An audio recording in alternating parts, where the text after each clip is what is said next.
ਅੱਜ ਦਾ ਵਚਨ मेरी जिंदगी ਦੇ ਵਿੱਚ 100 गुना फल लेके शैतान दी शक्तियां विरोधी की ताकत ਅੱਜ ਦਾ वचन चला ना सके। आज जिन्ने भी इस जगह ते परमेश्वर काम हो तेरी महिमा के लिए हो परमेश्वर आज मैं जो भी सुना तेरी महिमा के लिए सुना मांगते हुए परमेश्वर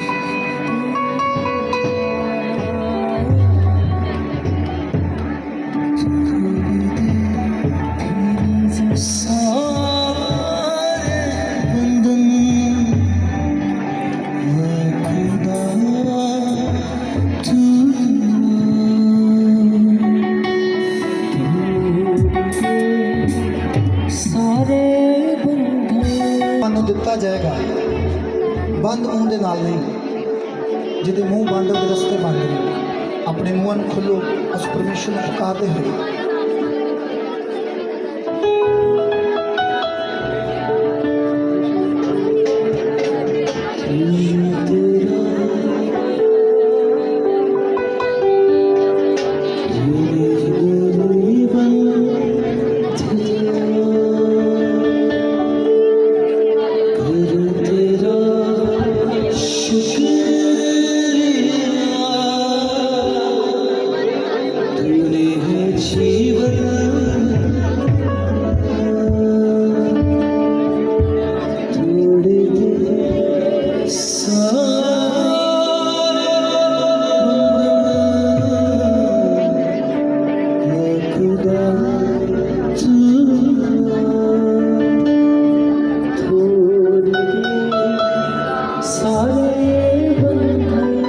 दुआ यीशु मसीह के जिंदा और सामर्थी नाम के विच मंगदे हैं आमीन। तुसीं सब अपनी जगह पर बैठ सकते हो।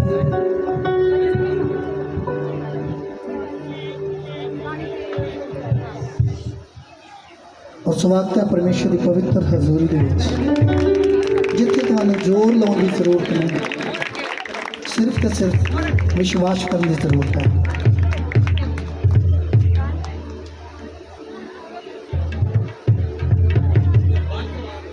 किन्ने लोग वचन लैके आए अपने वचन को अपने मत्थे दे नाल लगावांगे।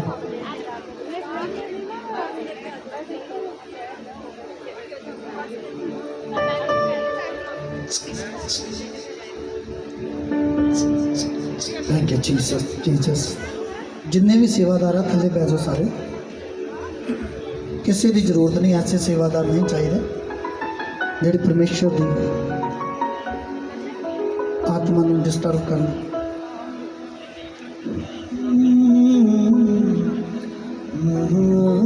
Thank you Jesus. आत्मा दे विच बने रहो।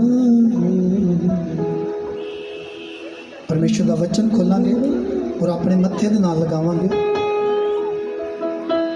और कहांगे परमेश्वर इस वचन तो बगैर मैं कुछ नहीं कर सकता। ये वचन मेरे जीवन का आधार है। इस वचन के द्वारा परमेश्वर मैं वड्डे वड्डे कामां नूं कर सकदा।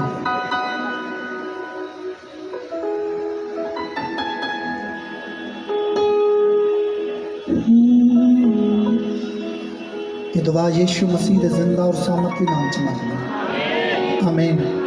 Hallelujah hallelujah. किन्ने लोग वचन सुनने वास्ते तैयार हैं।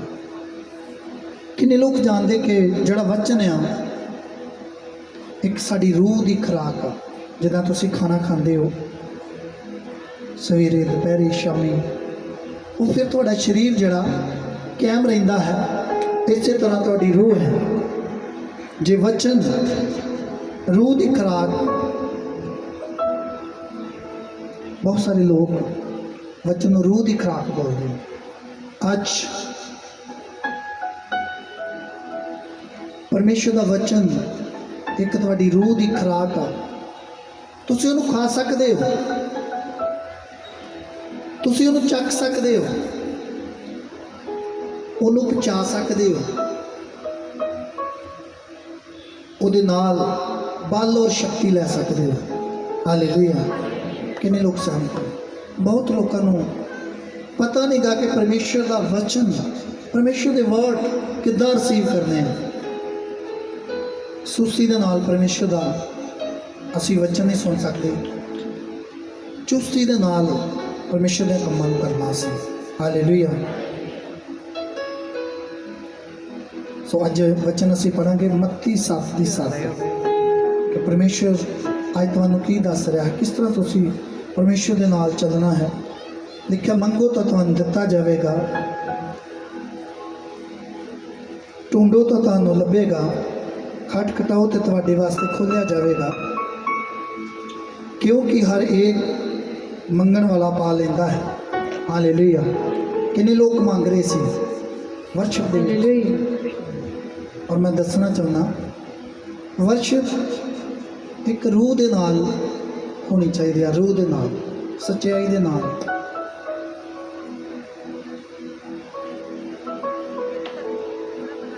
ਹਾਲੇਲੂਇਆ।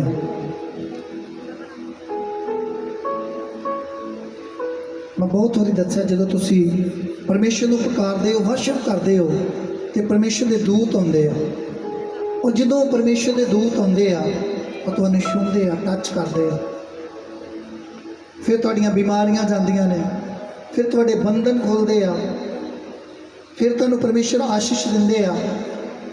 ਫਿਰ ਪਰਮੇਸ਼ਰ ਜੋ ਹੀ ਤੁਸੀਂ ਪਰਮੇਸ਼ਰ ਦੇ ਕੋਲੋਂ ਮੰਗਣਾ ਚਾਹੁੰਦੇ ਹੋ, ਲਿਖਿਆ ਮੰਗੋ ਤਾਂ ਤੁਹਾਨੂੰ ਦਿੱਤਾ ਜਾਵੇਗਾ। ਕਿੰਨੇ ਲੋਕਾਂ ਨੇ ਮੰਗਿਆ ਸੀ? ਹਾਲੇ ਬਹੁਤ ਸਮਾਂ ਪਿਆ। ਜੇ ਤੁਸੀਂ ਮੰਗਣਾ ਚਾਹੁੰਦੇ ਹੋ, ਪਰਮੇਸ਼ਰ ਦੇ ਕੋਲੋਂ ਮੰਗ ਸਕਦੇ ਹੋ। ਫਿਰ ਮੰਗਾਂਗੇ। ਪਰਮੇਸ਼ਰ ਅੱਜ ਦਾ ਵਚਨ ਮੇਰੀ ਜ਼ਿੰਦਗੀ ਦੇ ਵਿੱਚ 100 ਗੁਣਾ ਫਲ ਲੈ ਕੇ ਆਏ।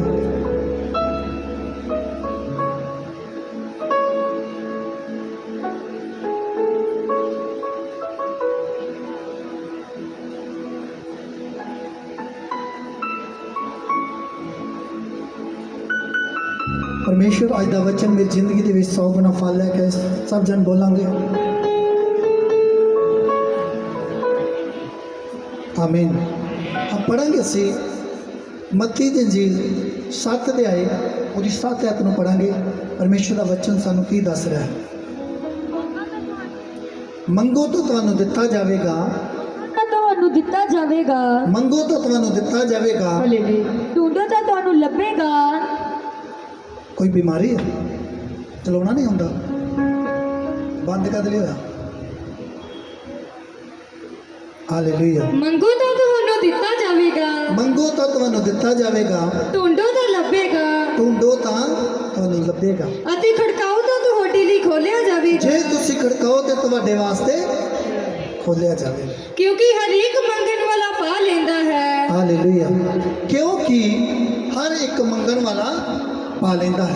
ਜੇ ਤੁਸੀਂ ਮੰਗੋਗੇ ਨਹੀਂ, ਤੁਸੀਂ ਪਾਓਗੇ ਨਹੀਂ, ਖਟਖਟਾਓਗੇ ਨਹੀਂ, ਤੁਹਾਡੇ ਵਾਸਤੇ ਖੋਲ੍ਹਿਆ ਨਹੀਂ ਜਾਵੇਗਾ। ਹਾਲੇਲੂਇਆ। ਮੰਨ ਲਓ ਤੁਸੀਂ ਕਿਸੇ ਦੇ ਘਰ ਗਏ ਹੋ, ਤੁਸੀਂ ਪਾਸਟਰ ਜੀ ਨੂੰ ਮਿਲਣ ਦੇ ਵਾਸਤੇ ਆਏ, ਪਾਸੀ ਦੇ ਗੇਟ ਦੇ ਅੱਗੋਂ ਹੋ ਕੇ ਚਲੇ ਗਏ, ਚਰਚ ਆਫਿਸ ਦੇ ਵਿੱਚੋਂ ਤੁਸੀਂ ਅੰਦਰ ਗਏ ਨਹੀਂ, ਤੁਸੀਂ ਖੜਕਾਇਆ ਨਹੀਂ, ਤੁਹਾਡੇ ਵਾਸਤੇ ਖੋਲ੍ਹਿਆ ਨਹੀਂ ਗਿਆ। ਜੇ ਤੁਸੀਂ ਕਿਸੇ ਦੇ ਘਰ ਵੀ ਜਾਓਗੇ, ਜੇ ਤੁਸੀਂ ਉਹਨੂੰ ਖਟਖਟਾਓਗੇ ਨਹੀਂ ਤੇ ਤੁਹਾਡੇ ਵਾਸਤੇ ਖੋਲ੍ਹਿਆ ਨਹੀਂ ਜਾਵੇਗਾ। ਜੇ ਤੁਸੀਂ ਲੱਭੋਗੇ ਨਹੀਂ ਤੇ ਤੁਹਾਡੇ ਵਾਸਤੇ ਤੁਸੀਂ ਪਾਓਗੇ ਨਹੀਂ। ਤੁਸੀਂ ਵੇਖਿਆ ਅੰਨਾ ਜਿਹੜਾ ਸੀਗਾ ਉਹ ਯਿਸੂ ਮਸੀਹ ਨੂੰ ਪੁਕਾਰਦਾ ਸੀਗਾ। ਬਹੁਤ ਲੋਕ ਉਹਨੂੰ ਕਹਿੰਦੇ ਸੀਗੇ ਇੱਧਰ ਬਹਿ ਜਾ, ਉੱਧਰ ਬਹਿ ਜਾ, ਇਸ ਤਰ੍ਹਾਂ ਕਰ ਲਾ।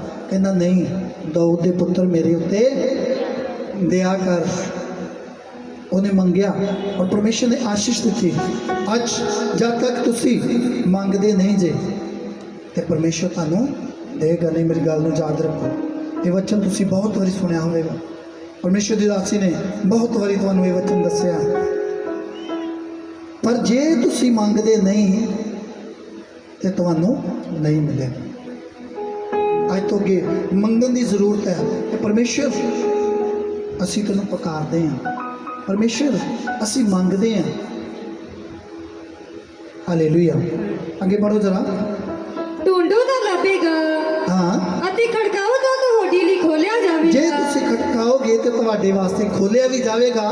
ਕਿਉਂਕਿ ਹਰੇਕ ਮੰਗਣ ਵਾਲਾ ਪਾ ਲੈਂਦਾ ਹੈ, ਭਾਈ ਹਰ ਇੱਕ ਮੰਗਣ ਵਾਲਾ ਪਾ ਲੈਂਦਾ ਹੈ। ਅਤੇ ਢੂੰਡਣ ਵਾਲੇ ਨੂੰ ਲੱਭਦਾ ਹੈ, ਜਿਹੜਾ ਢੂੰਡਣ ਵਾਲਾ ਉਹਨੂੰ ਲੱਭ ਜਾਂਦਾ ਹੈ। ਅਤੇ ਖੜਕਾਉਣ ਵਾਲੇ ਲਈ ਖੋਲ੍ਹਿਆ ਜਾਵੇਗਾ। ਖੜਕਾਉਣ ਵਾਲੇ ਵਾਸਤੇ ਖੋਲਿਆ ਜਾਵੇਗਾ। ਜਾਂ ਤੁਹਾਡੇ ਵਿੱਚੋਂ ਕਿਹੜਾ ਮਨੁੱਖ ਹੈ ਕਿ ਜੇ ਉਸਦਾ ਪੁੱਤਰ ਉਸ ਤੋਂ ਰੋਟੀ ਮੰਗੇ ਤਾਂ ਉਹਨੂੰ ਪੱਥਰ ਦੇਵੇ? ਭਲਾ ਇਸ ਤਰ੍ਹਾਂ ਹੋ ਸਕਦਾ ਹੈ? ਤੁਹਾਡੇ ਵਿੱਚੋਂ ਕਿੰਨੇ ਲੋਕਾਂ ਦੇ ਬੱਚੇ ਆ ਜਿਨ੍ਹਾਂ ਦੇ ਬੱਚੇ ਆਪਣੇ ਹੱਥਾਂ ਨੂੰ ਖੜਾ ਕਰਾਂਗੇ? ਕੋਈ ਤੁਹਾਡੇ ਵਿੱਚ ਇਸ ਤਰ੍ਹਾਂ ਦਾ ਹੈ ਕਿ ਜਿਹਦਾ ਬੱਚਾ ਰੋਟੀ ਮੰਗੇ ਤੇ ਉਹਨੂੰ ਕਹੇ ਲੈ ਭਈ ਪੱਥਰ ਖਾ ਲਓ? ਜੇ ਉਹ ਮੱਛੀ ਮੰਗੇ ਤੇ ਕਹੇ ਉਹਨੂੰ ਸੱਪ ਦੇ ਦੇਣਾ? ਜੇ ਤੁਸੀਂ, ਪਰਮੇਸ਼ਰ ਕਹਿੰਦਾ, ਬੁਰੇ ਹੋ ਕੇ, ਪਾਪੀ ਹੋ ਕੇ ਤੁਸੀਂ ਆਪਣੇ ਬੱਚਿਆਂ ਨੂੰ ਚੰਗੀਆਂ ਚੀਜ਼ਾਂ ਦੇਣੀਆਂ ਜਾਣਦੇ ਹੋ ਤੇ ਤੁਹਾਡਾ ਸਵਰਗੀ ਪਿਤਾ ਕਿੰਨਾ ਮਹਾਨ ਹੈ, ਕਿੰਨਾ ਪਵਿੱਤਰ ਹੈ, ਅਤ ਪਵਿੱਤਰ ਹੈ, ਉਹ ਮੰਗਣ ਵਾਲਿਆਂ ਨੂੰ ਦੇਗਾ ਨਹੀਂ? ਫਿਰ ਕਿਉਂ ਨਹੀਂ ਤੁਸੀਂ ਮੰਗਦੇ? ਕਿਉਂ ਨਹੀਂ ਪੁਕਾਰਦੇ ਉਸ ਪਰਮੇਸ਼ਰ ਨੂੰ? ਹਰ ਇੱਕ ਇਨਸਾਨ ਨੂੰ ਮੰਗਣ ਦੀ ਜ਼ਰੂਰਤ ਹੈ। ਵਲੰਟੀਅਰ ਤੋਂ ਲੈ ਕੇ ਲੰਗਰ ਵਾਲੇ ਨੂੰ, ਦਰੀਆਂ ਵਿਛਾਉਣ ਵਾਲੇ ਨੂੰ, ਟੈਂਟ ਲਾਉਣ ਵਾਲੇ ਨੂੰ, ਸਾਊਂਡ ਵਾਲੇ ਨੂੰ, ਮਜੀਸ਼ੀਅਨ ਵਾਲੇ ਨੂੰ, ਹਰ ਇੱਕ ਇਨਸਾਨ ਨੂੰ। ਹਾਲੇਲੂਇਆ। ਇੱਥੋਂ ਤੱਕ ਕਿ ਇੱਕ ਪਾਸਟਰ ਨੂੰ ਵੀ ਕੀ ਆ, ਮੰਗਣ ਦੀ ਜ਼ਰੂਰਤ ਆ। ਜਦੋਂ ਮੰਗਦੇ ਆ, ਤੁਹਾਨੂੰ ਪਤਾ ਪਰਮੇਸ਼ਰ ਦੇ ਦਾਸ ਦਾਸੀਆਂ ਪੂਰੀ ਰਾਤ ਤੁਹਾਡੇ ਵਾਸਤੇ ਪ੍ਰਾਰਥਨਾ ਦੇ ਵਿੱਚ ਰਹਿੰਦੇ ਆ, ਪੂਰੀ ਰਾਤ ਮੰਗਦੇ ਆ। ਪਰਮੇਸ਼ਰ, ਜਦੋਂ ਮੈਂ ਪੁਲਪਿਟ ਤੇ ਜਾਵਾਂ ਤੇਰੇ ਵੱਡੇ ਕੰਮ ਹੋਣ, ਔਰ ਅਸੀਂ ਉਸ ਨੂੰ 1 ਮਿੰਟ ਦੇ ਵਿੱਚੋਂ ਦੀ ਹੱਥ ਰਖਾ ਕੇ ਉਹਦਾ ਮਸਾ ਖਤਮ ਕਰ ਦਿੰਦੇ ਹਾਂ। ਮੰਗੋ, ਤੁਹਾਨੂੰ ਮੰਗਣ ਦੀ ਜ਼ਰੂਰਤ ਹੈ। ਤੁਹਾਡੀ ਨਜ਼ਰ ਹਮੇਸ਼ਾ ਗੇਟ ਵੱਲ ਹੋਣੀ ਚਾਹੀਦੀ ਹੈ। ਵੇਖਣਾ ਚਾਹੀਦਾ ਕਦੋਂ ਪਰਮੇਸ਼ਰ ਦੀ ਦਾਸੀ ਆਏਗੀ, ਕਦੋਂ ਪਰਮੇਸ਼ਰ ਦੇ ਦਾਸ ਹੋਣਗੇ, ਔਰ ਪਰਮੇਸ਼ਰ ਦੇ ਕੋਲੋਂ ਮੈਂ ਆਸ਼ੀਸ਼ ਪਾਵਾਂਗਾ। ਹਾਲੇਲੂਇਆ। ਕਈ ਲੋਕ ਮੈਂ ਵੇਖਿਆ, ਤੁਹਾਨੂੰ ਪਰਮੇਸ਼ਰ ਨੇ ਬਹੁਤ ਵਧੀਆ ਦਾਸ ਦਿੱਤੇ। ਇਹ ਮੇਰੀ ਪਰਮੇਸ਼ਰ ਦੀ ਦਾਸੀ ਆਵਾਜ਼ ਮਾਰ ਕੇ ਪ੍ਰਾਰਥਨਾ ਕਰਦੇ। ਤੁਹਾਨੂੰ ਸ਼ੁਕਰ ਕਰਨ ਦੀ ਜ਼ਰੂਰਤ ਹੈ, ਪਰਮੇਸ਼ਰ ਦਾ ਧੰਨਵਾਦ ਕਰਨ ਦੀ ਜ਼ਰੂਰਤ ਹੈ। ਪਰਮੇਸ਼ਰ ਤੋਂ ਇੰਨੀ ਸੋਹਣੇ ਸਾਨੂੰ ਪਰਮੇਸ਼ਰ ਆਪਣੇ ਦਾਸ ਦਿੱਤੇ ਨੇ। ਕਈ ਵਾਰੀ ਮੈਂ ਵੇਖਿਆ, ਮੈਂ ਕਿਹਾ ਪਾਸਟਰ ਜੀ ਤੁਸੀਂ ਆਵਾਜ਼ ਮਾਰ ਕੇ ਪ੍ਰਾਰਥਨਾ ਕਰਦੇ ਹੋ। ਹਾਲੇਲੂਇਆ। ਪਰਮੇਸ਼ਰ ਦੀ ਦਾਸੀ ਨੇ ਇੱਕ ਗੱਲ ਮੈਨੂੰ ਕਹੀ। ਬਹੁਤ ਸਾਰੇ ਦਾਸ ਪਰਮੇਸ਼ਰ ਦੇ ਫੋਨ ਆਉਂਦੇ ਆ ਫੌਰਨ ਤੋਂ ਵੀ, ਸਿਸਟਰ ਜੀ ਪਰਮੇਸ਼ਰ ਦਾ ਮੱਸਾ ਬਹੁਤ ਹੈ ਤੁਹਾਡੇ ਉੱਪਰ, ਤੁਸੀਂ ਇਸ ਤਰ੍ਹਾਂ ਚੱਲਿਆ ਕਰੋ, ਤੁਸੀਂ ਇਸ ਤਰ੍ਹਾਂ। ਪਰ ਪਰਮੇਸ਼ਰ ਦੀ ਦਾਸੀ ਇੱਕ ਗੱਲ ਕਹਿੰਦੀ ਮੈਂ ਵੇਖਿਆ, ਜਦੋਂ ਮੈਂ ਪਰਮੇਸ਼ਰ ਦੀ ਫਿਲਮ ਵੇਖਦੀ ਹਾਂ ਔਰ ਪਰਮੇਸ਼ਰ ਯਿਸੂ ਮਸੀਹ ਆਪਣੇ ਚੇਲਿਆਂ ਦੇ ਨਾਲ ਬਹਿ ਕੇ ਖਾਣਾ ਖਾਂਦੇ ਸੀ, ਉਹਨਾਂ ਦੇ ਨਾਲ ਹੀ ਚੱਲਦੇ ਸੀ। ਮੈਂ ਇਸ ਤਰ੍ਹਾਂ ਨਹੀਂ ਕਰਨਾ ਚਾਹੁੰਦੀ ਕਿ ਲੋਕ ਮੇਰੇ ਪਿੱਛੇ ਭੱਜਣ। ਹਾਲੇਲੂਇਆ। ਮੈਂ ਵੇਖਿਆ ਆਵਾਜ਼ ਮਾਰ ਕੇ, ਕਈ ਵਾਰੀ ਪਰਮੇਸ਼ਰ ਦੀ ਦਾਸੀ ਆਵਾਜ਼ ਮਾਰ ਕੇ ਕਹਿਣਗੇ ਤੁਹਾਡੇ ਉੱਤੇ ਪ੍ਰੇਰ ਹੋ ਗਈ ਆ। ਐਂਡ ਤੱਕ ਭਾਵੇਂ 500 ਬੰਦਾ ਹੋਵੇ, 500 ਲੋਕ ਹੋਣ, ਫਿਰ ਵੀ ਪਰਮੇਸ਼ਰ ਦੀ ਦਾਸੀ ਕੱਲੇ ਨੂੰ ਕੀ ਕਰਦੇ ਆ, ਮੱਸਾ ਕਰਦੇ।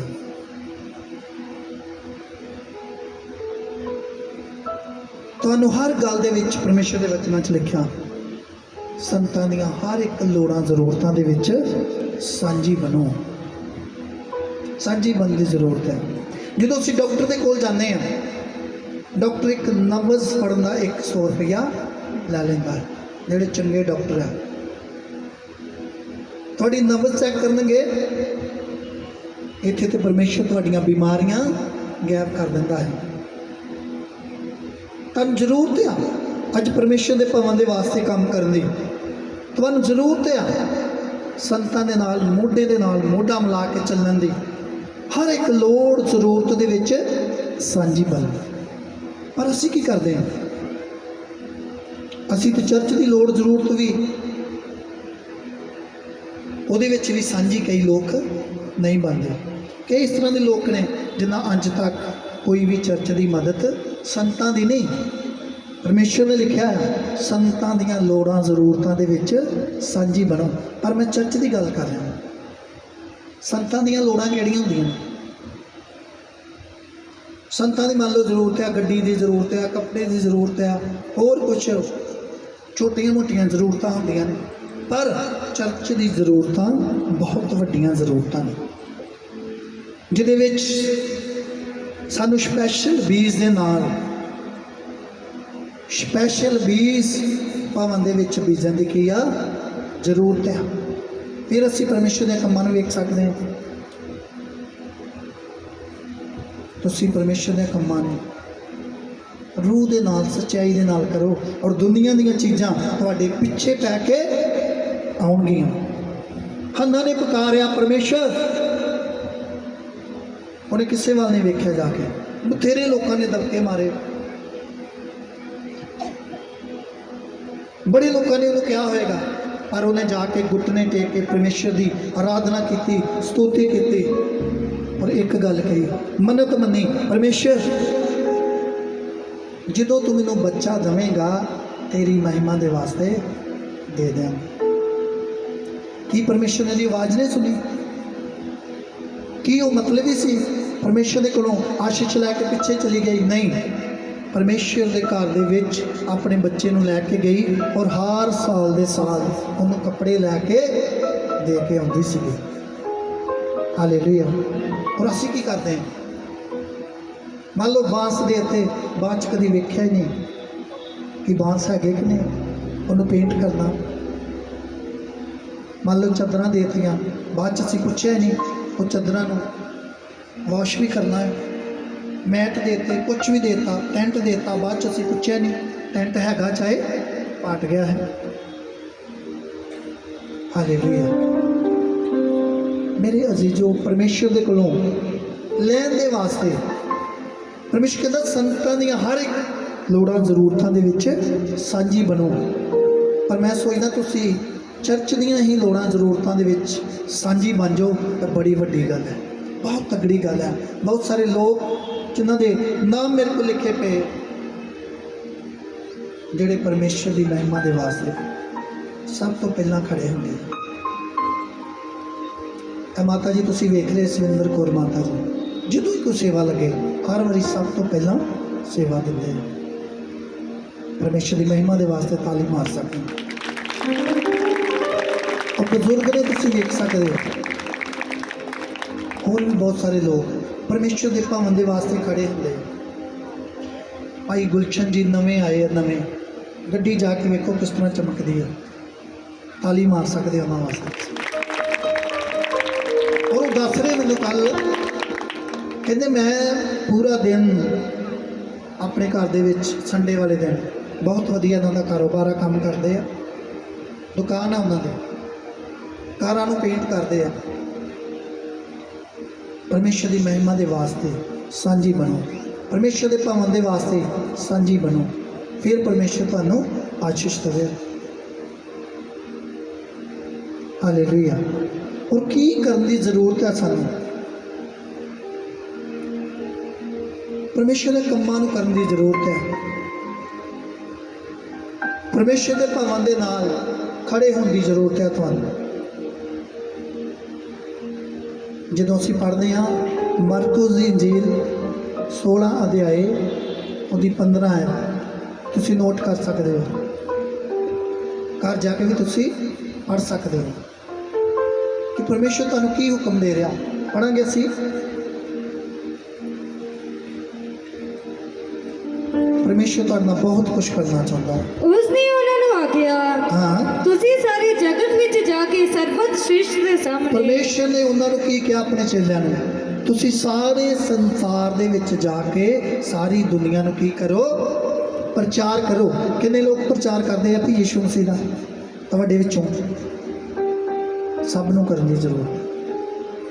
ਇਹ ਪਰਮੇਸ਼ਰ ਨੇ ਇੱਕ ਹੁਕਮ ਦਿੱਤਾ ਹੈ, ਤੁਹਾਡਾ ਇੱਕ ਅਧਿਕਾਰ ਹੈ।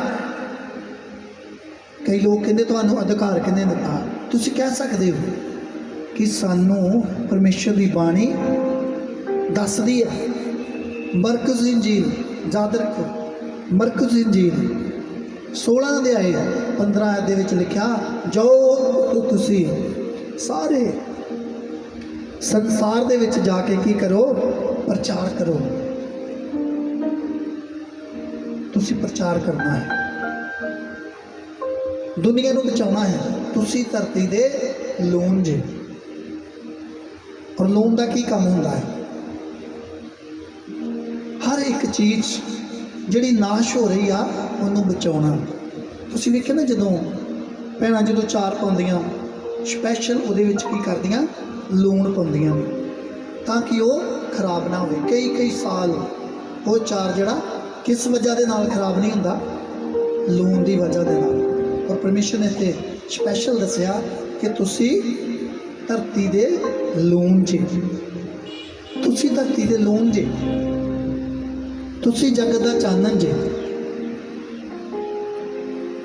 ਔਰ ਇੱਕ ਜਗ੍ਹਾ ਪਰਮੇਸ਼ਰ ਨੇ ਕਿਹਾ ਜਗਤ ਦਾ ਚਾਨਣ ਮੈਂ।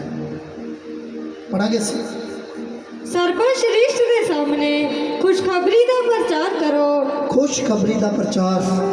ਹੁਣ ਖੁਸ਼ਖਬਰੀ ਦਾ ਪ੍ਰਚਾਰ ਕੀ ਹੈ ਕਿ ਯਿਸੂ ਮਸੀਹ ਸਾਡੇ ਵਾਸਤੇ ਮਾਰਿਆ ਗਿਆ, ਗਾੜਿਆ ਗਿਆ, ਤੀਸਰੇ ਦਿਨ ਮੁਰਦਿਆਂ ਦੇ ਵਿੱਚੋਂ ਜੀ ਉੱਠਿਆ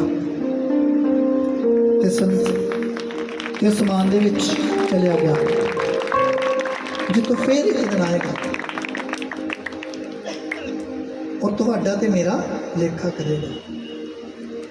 ਸਾਰੀ ਦੁਨੀਆ ਦੇ ਵਿੱਚ ਜਾਣਾ ਹੈ, ਪ੍ਰਚਾਰ ਕਰਨਾ ਹੈ, ਕਿਸੇ को डरने की जरूरत नहीं। ਤੁਹਾਨੂੰ ਅਧਿਕਾਰ ਦਿੱਤਾ ਗਿਆ ਹੈ।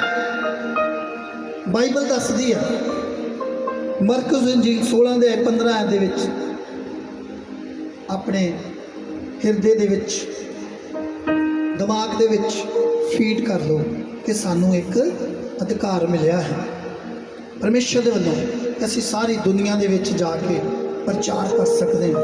ਉਹਨੇ ਇਕੱਲੇ ਪੰਜਾਬ 'ਚ ਨਹੀਂ ਕਿਹਾ, ਅੰਮ੍ਰਿਤਸਰ 'ਚ ਨਹੀਂ ਕਿਹਾ, ਇੰਡੀਆ 'ਚ ਨਹੀਂ ਕਿਹਾ, ਪੂਰੇ ਸੰਸਾਰ ਦੇ ਵਿੱਚ ਜਾ ਕੇ ਪ੍ਰਚਾਰ ਕਰੋ ਖੁਸ਼ਖਬਰੀ ਦਾ।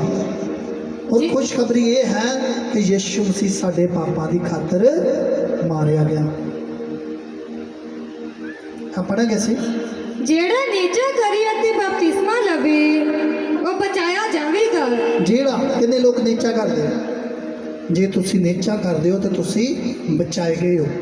ਔਰ ਲਿਖਿਆ ਜਿਹੜਾ ਨੀਚਾ ਕਰੇ ਔਰ ਬਪਤਿਸਮਾ ਲਵੇ ਉਹੀ ਬਚਾਇਆ ਜਾਵੇਗਾ। ਪੜਾਂਗੇ ਅਸੀਂ, ਪਰ ਜਿਹੜਾ ਪ੍ਰਤੀਤ ਨਾ ਕਰੇ, ਜਿਹੜਾ ਇੱਥੇ ਬਹਿ ਕੇ ਵੀ ਵਿਸ਼ਵਾਸ ਨਾ ਕਰੇ ਉਸ ਤੇ ਸਜ਼ਾ ਦਾ ਹੁਕਮ ਕੀਤਾ ਜਾਵੇਗਾ। ਸੁਣੋ ਧਿਆਨ ਦੇ ਨਾਲ, ਇਹਦਾ ਮਤਲਬ ਜੇ ਤੁਸੀਂ ਭਵਨ ਦੇ ਵਿੱਚ ਆ ਗਏ ਹੋ, ਤੁਸੀਂ ਵਿਸ਼ਵਾਸ ਨਹੀਂ ਕੀਤਾ, ਤੁਸੀਂ ਸਜ਼ਾ ਲੈ ਕੇ ਆਪਣੇ ਉੱਤੇ ਕੀ ਲੈ ਕੇ ਜਾ ਰਹੇ ਹੋ, ਸਜ਼ਾ।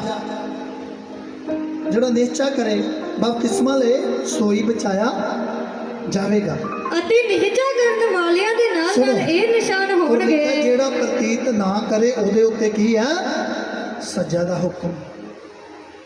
ਇਹਦਾ ਮਤਲਬ ਜੇ ਤੁਸੀਂ ਇੱਥੇ ਆ ਗਏ ਹੋ, ਪਰਮੇਸ਼ਰ ਦੇ ਘਰ ਦੇ ਵਿੱਚ ਆ ਗਏ ਹੋ, ਵਿਸ਼ਵਾਸ ਨਹੀਂ ਕਰ ਰਹੇ, ਪ੍ਰਤੀਤ ਨਹੀਂ ਕਰ ਰਹੇ, ਵਿਸ਼ਵਾਸ ਨਹੀਂ ਕਰ ਰਹੇ, ਤੇ ਪਰਮੇਸ਼ਰ ਕਹਿੰਦਾ ਉਹਦੇ ਉੱਤੇ ਸਜ਼ਾ ਦਾ ਹੁਕਮ ਦਿੱਤਾ ਜਾਵੇਗਾ। ਆ ਪੜੋ, ਅਤੇ ਨੀਚਾ ਕਰਨ ਵਾਲਿਆਂ ਦੇ ਨਾਲ ਨਾਲ ਇਹ ਨਿਸ਼ਾਨ ਹੋਣਗੇ। ਸੁਣੋ, ਜੇ ਤੁਸੀਂ ਨੀਚਾ ਕਰਦੇ ਹੋ, ਤੁਸੀਂ ਤੇ ਆਪਣੇ ਵਾਸਤੇ ਰੋਜ਼ ਡੇਲੀ ਕਈ ਸਾਲ ਕਈਆਂ ਨੂੰ ਹੋ ਗਏ ਆ, ਉਹਨਾਂ ਦਾ ਦੁਸ਼ਟ ਆਤਮਾ ਨੇ ਜਾ ਰਿਹਾ। ਸੁਣੋ ਵਚਨ ਧਿਆਨ ਦੇ ਨਾਲ, ਇਹਦਾ ਮਤਲਬ ਤੁਸੀਂ ਵਚਨ ਧਿਆਨ ਦੇ ਨਾਲ ਨਹੀਂ ਸੁਣਦੇ ਹੋ। ਅਤੇ ਨੀਚਾ ਕਰਨ ਵਾਲਿਆਂ ਦੇ ਨਾਲ ਨਾਲ ਇਹ ਨਿਸ਼ਾਨ ਹੋਣਗੇ। ਤੁਹਾਡੇ ਨਾਲ ਨੀਚਾ ਕਰਨ ਵਾਲਿਆਂ ਦੇ ਨਾਲ ਇੱਕ ਨਿਸ਼ਾਨੀ ਆ, ਉਹ ਪਤਾ ਹੋਣਾ ਚਾਹੀਦਾ ਆ। ਜੋ ਮੇਰਾ ਨਾਮ ਲੈ ਕੇ ਭੂਤਾਂ ਨੂੰ ਕੱਢਣਗੇ। ਕੀ ਕਰੋਗੇ? ਭੂਤਾਂ ਨੂੰ ਕੱਢੋਗੇ ਤੁਸੀਂ। ਉਹ ਨਵੀਆਂ ਬੋਲੀਆਂ ਬੋਲਣਗੇ। ਨਵੀਆਂ ਬੋਲੀਆਂ, ਪਵਿੱਤਰ ਆਤਮਾ, ਅੰਨੇ ਭਾਸ਼ਾ ਜਦੋਂ ਤੁਸੀਂ ਬੋਲਦੇ ਹੋ, ਨਵੀਆਂ ਬੋਲੀਆਂ ਬੋਲੋਗੇ। ਉਹ ਸੱਪਾਂ ਨੂੰ ਚੁੱਕ ਲੈਣਗੇ। ਸੁਣੋ, ਸੱਪਾਂ ਨੂੰ ਕੀ ਕਰੋਗੇ?